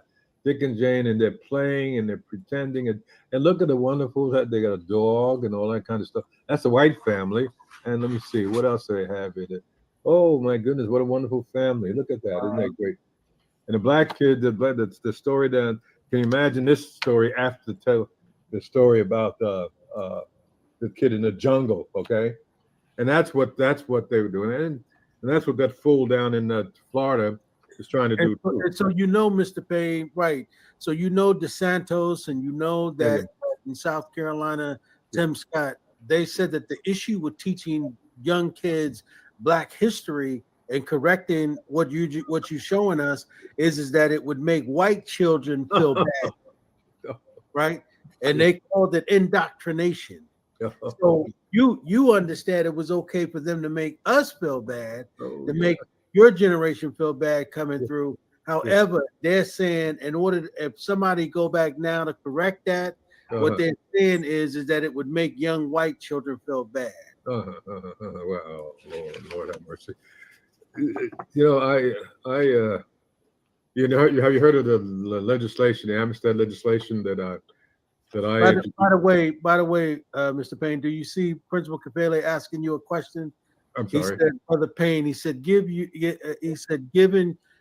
you being in a classroom with a teacher using Little Black Sambo, what are your thoughts on the implementation of Amistad today? That was the impetus for Amistad. What he's talking about. The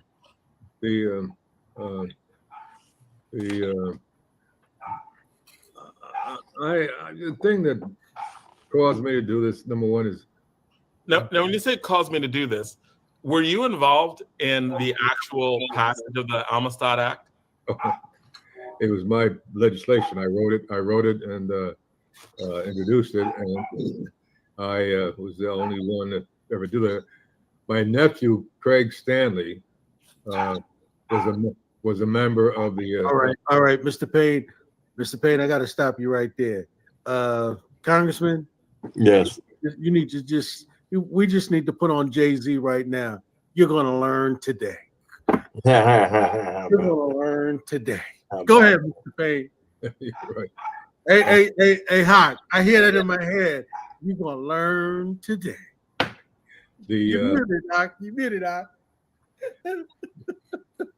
I'm just collecting jewels, so I don't want to interrupt the flow. I'm just sitting here collecting the jewels. Thank you, sir. I appreciate you so much. I mean, Mr. Payne, you flowing. That's all I gotta say, brother. What was the question, by the way? So the Amistad Act, you developed. It was your legislation. You passed it, and I think the question is, why and what do you think is going on with it today? And you were saying you wrote it, right? Yeah.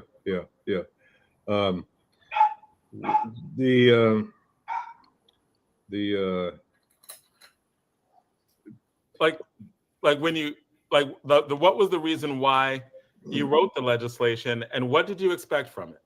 Well, you know, the movie The Amistad came out somewhere back there. The movie with where the enslaved people were captured, and then they got up to New England where they were, and of course they were freed eventually. And I that was around the time, I think, when I decided that I wanted to introduce this legislation, and also the fact that there was nothing positive that was being taught about African Americans. The little black Sambo stayed in my mind for many, many years, and I had to do something about that. So what I did was the Amistad. The movie The Amistad came out, I think, back there somewhere 20 years or some odd years, and I got the idea to come up with this legislation, teach about the true contributions that we as African Americans made to make this country what it is. That we had to do that, and so I came up with this idea to introduce. The problem, of course, about Black Sambo, all right? Black Sambo was I was taught. Now, there's something positive that we did also. There was something that we must have done, and I began to say, well, of course we did, but nobody knows about it. Our kids don't know anything about it. The whites, a lot of them knew about it. So what I did, I came up with this, what I call factoids. And the factoids were some ideas about what African Americans had done to the history of this country. For instance, I've distributed these things. I came up with this, and some of the things that I decided to tell the people about was Coach Dan Reeves. I don't know if any of you guys remember that. He was with the Giants here for a while, I believe. Is that correct? Anyway, he underwent all open heart surgery, and let's see, several years ago in 1893, Dr. Daniel Hale Williams performed the very first successful operation on the human heart. Okay, Dr. Daniel Hale Williams, a black doctor, performed the very first successful operation on the human heart. Well, they never taught anything like black man doing something like that. You've got to be kidding me. So I decided to come up with these facts and pass them out, distribute them to members of the state assembly. Did you guys know anything? Here, read this now. Read each one of them. You'll learn something, all right? So that's when I was out there. And then there was a Dr. Daniel Hale Williams, the very first successful operation on a human heart was in 1893. Dr. Daniel Hale Williams performed the very first successful operation on a human heart. Well, they didn't teach me that. They taught me about little black Sambo, okay? They didn't teach that stuff. It was all negative. So I figured I had to educate people about what we had done there. Just like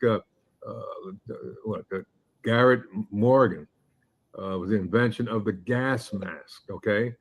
He protected soldiers during World War I.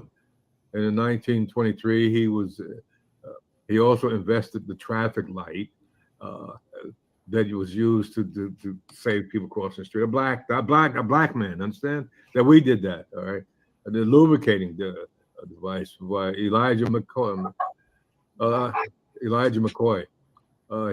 Let's see, what did he do when I told people about it? He was the railroad cars. Coupling system for railroad cars. Yeah. Elijah McCoy created the first self-lubricating device for railroads, because you used to have to, with the friction on the railroad cars and the gears and all, there would be people that had to slap grease on there and oil to keep it lubricated so it wouldn't overheat. Well, Elijah McCoy created the first self-lubricating, where you didn't have to have somebody standing there and stop. The machine could continue to go, and it oiled itself. It dropped oil in it, and he was the one. And there were different iterations of this device, but they would all break down. And so people started asking, and here, check this out. People started asking, no, I don't want that. I don't want that. I want the real McCoy. Yeah, right. That's where that came from. I want the real McCoy. No biting allowed. Right. Yeah. So, that's the kind of thing that we need people to understand. Yeah. And I can tell you that I introduced this legislation, oh my God, 25 years ago almost. And it's been a hard fight to have schools teach the curriculum. I mean, it's kind of hard sometimes to get black folks to teach it, but I want this is U.S. history. This is not, you know what? We fought in the Revolutionary War. Nobody ever taught me that. Nathan Hale, Patrick Henry, all those guys. Nobody ever taught me. We come to find out that the Battle of Bunker Hill, the black soldiers were up there. They're the ones that beat the British up there, for crying out loud. They don't teach that stuff. And this is what this legislation does. And I've been believe me, I've been spreading the word around that everywhere. Black, white kids should also learn about this, because the first successful operation on a human heart was by a black doctor. A black doctor did that, and that's on here too. And I've now passed these out everywhere I go. Let people know that these are the things that blacks have done, and everywhere. We fought in the war. We fought what? The Tuskegee Airmen. What about the Tuskegee Airmen? We fought in that war, and nobody gave us credit for that. So now this little card that I pass it out everywhere I go teaches what you mean to tell me if blacks did that? You mean to tell me? Yes, they did. And this is what we. Uncle Bill, yes. I remember what I wanted to ask you. It was with respect to Ed asking about Johnson asking about the politics that we've been in. Just tell them when you ran for councilman at large, the people that you got involved in your campaign that started with the Bill Payne Civic Association. Name some of the people that used to come to my house on Bach Avenue for the meetings. Ken Gibson was one. Bill Walls, who was an attorney. Ted Pinkney was one of them. Pearl Beatty, of course. Pearl Beatty. Some of the leaders in our community came and to Bach 19. Was it 19 Bach Avenue? No, 14. 14 I live at 19 now. Oh. We moved across the street. Okay. All right. I just wanted to bring that up. Did you hear what he said? Ken Gibson started in the Bill Payne Civic Association. Wow. All right. Mm-hmm. Yeah, Ken Gibson started with my uncle, and then became the mayor. He registered to vote in my house. Wow. He registered to vote in my house. Yeah. Ken and I worked together at the Newark Housing Authority. He was an architect, or what? Not an architect, but an engineer. And I was working there also, and that's how we first. I think that's where I first met Ken. And I was working there, and I decided to run for mayor of the city of Newark, and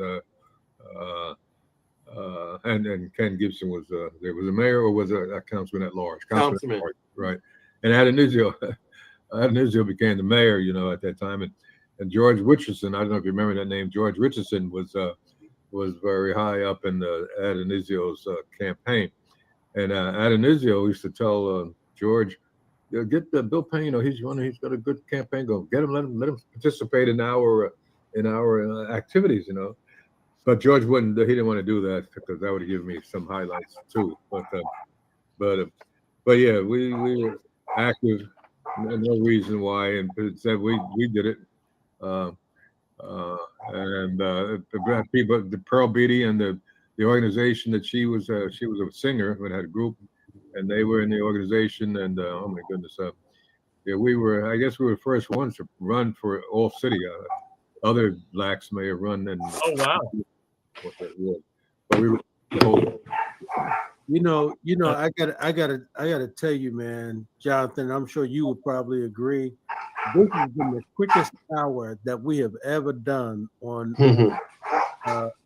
any of the shows we've ever done, but especially the Payne Report. I mean, I've just been totally enthralled in everything coming out of your mouth, Mr. Payne. A lot of history, man. A lot of history.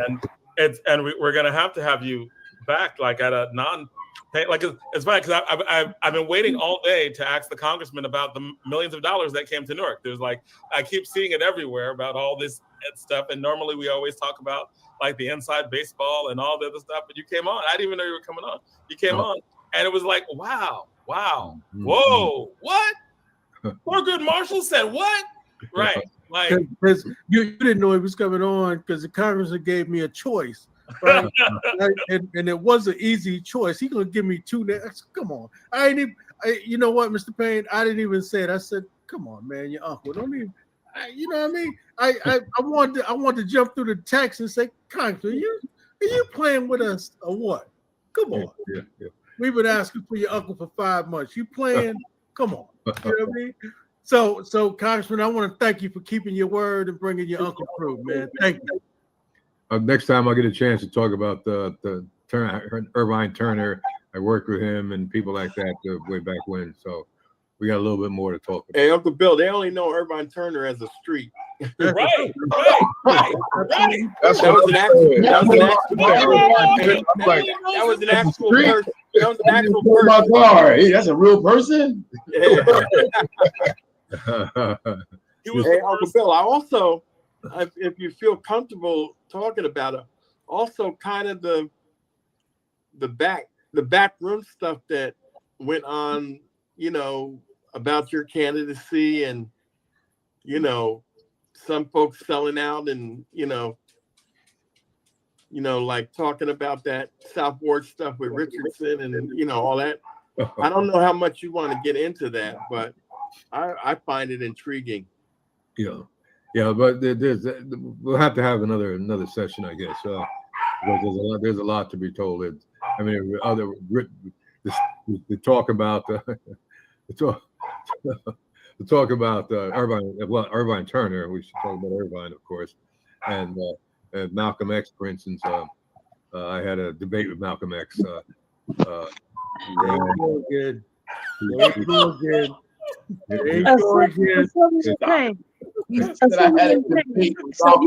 Oh my God. Payne, so you could kind of start talking about when Dr. King came to Newark and you had the opportunity to escort him around, but when he went up to see, we did. You missed it, Donna. Yeah, so he did. I'm just saying, from that point, you could talk about how you and Congressman, the brothers, Hakeem, the brothers, the Jeffrey brothers, how y'all grew up together. You could talk about, I mean, I remember just standing on a corner with you one day, and it was like looking at an encyclopedia book, and then we pulled out A, and then B, and then C, and then D, and it's all right here. It's all right here. That was this whole hour, Donna. That was a whole hour. Yeah, like, it was just coming out. I mean, you look. He finally got the Malcolm. You need. Right. Oh yeah, yeah. And I debated Malcolm X at the end of the show. Right. Come on. He took all that to get us to there. Okay, debate. Can we close? Can we close with the thought on debating the Malcolm X? Yes. Can you give us a little bit about that? Well, just I don't have time, but Malcolm X came to Seton Hall, Rutgers school, the pharmacy school up in it was on Broadway, and So I learned about it, and I went to the program. It was sponsored by. When I went to Rutgers, we organized the first college chapter of NAACP in the state of New Jersey. And anyway, we sponsored some programs. Well, Malcolm came to one of them at the pharmacy school, which was up in North Newark. And at some point, I rose my hand, and I wanted to know from Malcolm, how is it that you're going to get the separate state? I said, you said that we should get our own separate state from this country and this and that. And I said, well, how are we going to do that? How are we going to get this separate state and from this government? He said, young man, he said, I figure you're probably a Baptist or whatever, right? And you go to church and regular, and your preacher tells you go to heaven, right? He said, we said that we're going to get so we want a separate state or whatnot. He said, whenever your pastor tells you how you're going to get from here to heaven, because you die, you go to heaven. When they tell you how you're going to get from here to heaven, up there, right there, that's when we'll tell our people how we're going to get that separate state. So when you learn that, you'll learn about that as well. And I guess the answer wasn't right because I was surrounded by the fruit of Islam, and I was not allowed to get out of that circle. Malcolm X had nodded to somebody; he was ready to leave, and I didn't know that, except when I was surrounded with him inside of a circle of what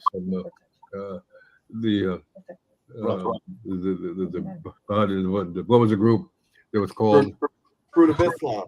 Yeah. And there was no way for me to get out. And at that time, I was with let's see, my wife was there. So, oh my God, they're taking Bill out. What has he done this time? Oh my goodness, look at that. So anyway, they marched me out rather quickly, as a matter of fact, and I was in the circle with Malcolm.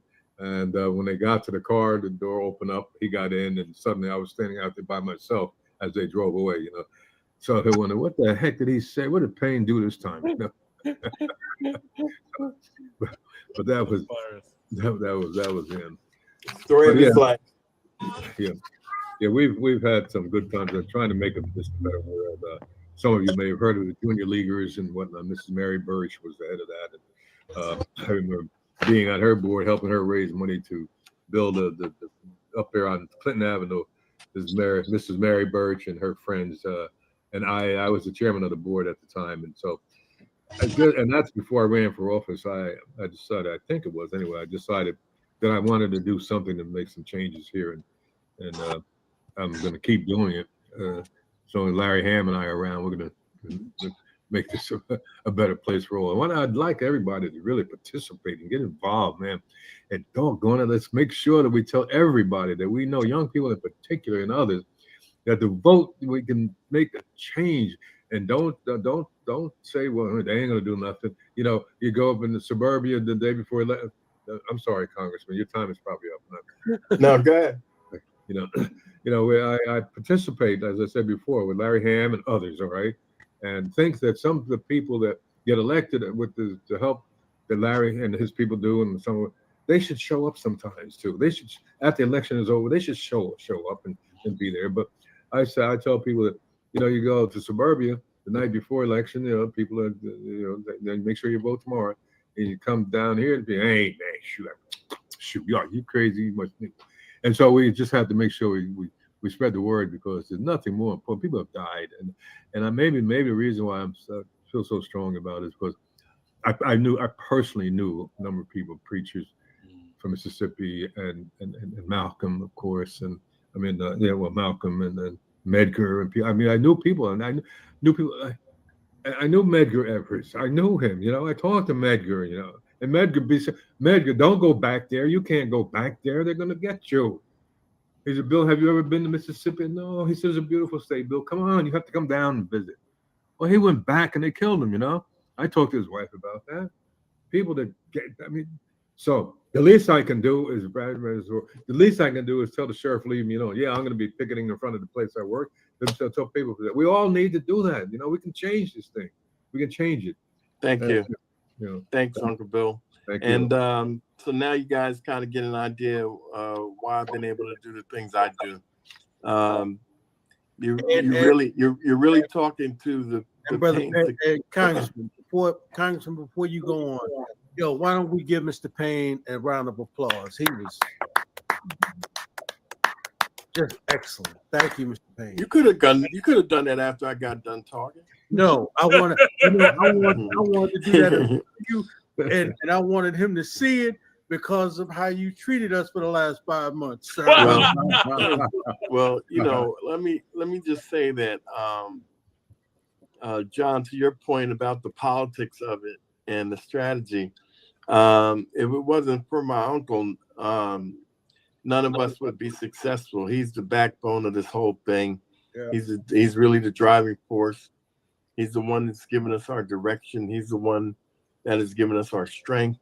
When you asked me how did we first get involved in it, when I ran in that race and was very worried, with running against the mayor of Irvington, my council colleague, black female senator, and a couple other people.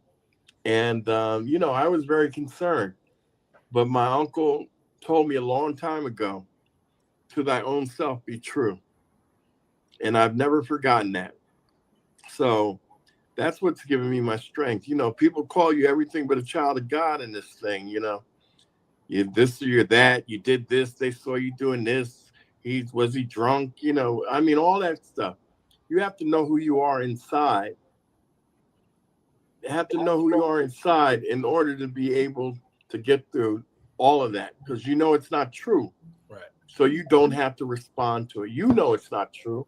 And that has to be good enough for you to understand what the truth is and that you're living a truth. And so, that's what he gave me a long time ago, and I've never forgotten that. No, well, thank you. All I can say is, Congressman Payne, man, you are lucky, and how lucky we are that Mr. Payne is just still here, man. Thank you so much. I know sometime when you tell the stories to us, Congressman, about, when you were on the council and how much we learned when you share that. But I got to say, man, what your uncle dropped. Wow. Oh, yeah. Absolutely. Just a mic dropping. And yes, we all did learn tonight. Yes. Hey, I usually after he gets done, when he used to give a really ruckus speech, I would always say, Uncle Bill, just why don't you tell us how you really feel? Right. Don't hold back. Right. Like when he was like, I got caught out there when I was like, Thurgood Marshall said what? Yeah. When he finally got to Malcolm, was a whoa, hold on a second, man. They didn't want King to speak. Yeah, right. That's wild. Yeah. I'm trying to get this book out of him. Maybe we just need to do a series of interviews. So we'll talk to you about that. Just maybe let's just talk, right? Let's just do a session on either on a all politics or local or on an off day. Just have a series of interviews or just talk to him, and just let's just get the story out, right? Because like he was just like knowledge was just getting dropped out, right? Like whoa, and we haven't even got to Irvin Turner and the story behind the first black congressman in Newark, right? Councilman in Newark. So let's talk about this offline and revisit this, because you're right. A lot of these stories just need to be out, permanent. And Congressman, we got the equipment, so we can set it up, put it on video, create some nice tapes that we can turn them into a book at some point. But we need to just start talking to them. Sounds good. All right, everybody. Thank you. And Congressman, before you leave, you've been putting out a lot of press releases in the last few days. Yes. And this is what you like. I know we're way over time. I know you don't have much time, but 30 seconds and we'll approach it next time. But you've been doing a lot of work talking about a lot of stuff that's been done and money that's been ignored. And not only press releases, he's been on the floor talking. He ain't just writing it. He's been down there talking. Yeah. I've been pretty busy this cycle. You know, we don't have the leadership, so got a lot more time on your hands to do some other stuff.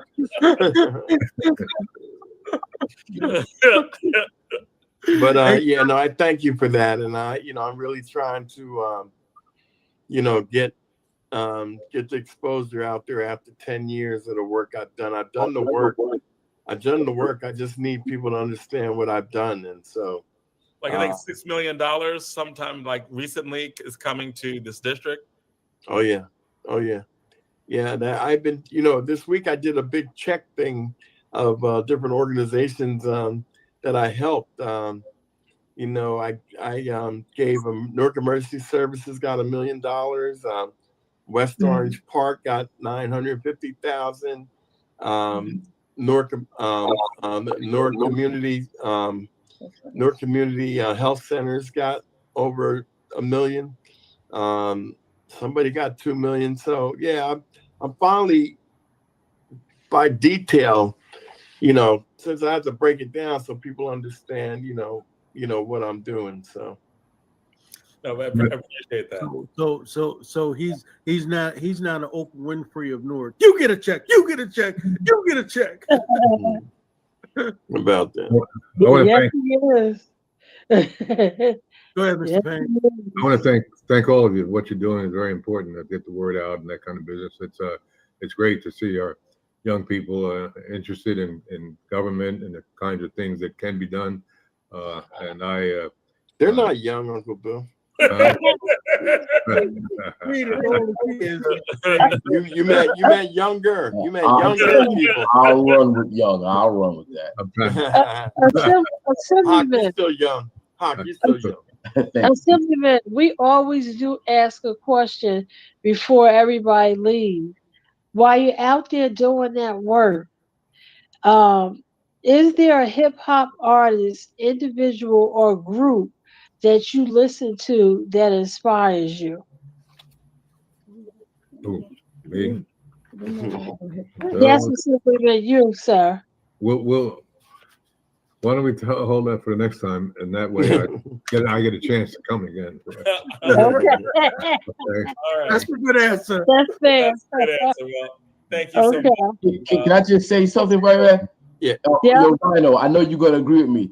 Listen to Mr. Payne talk.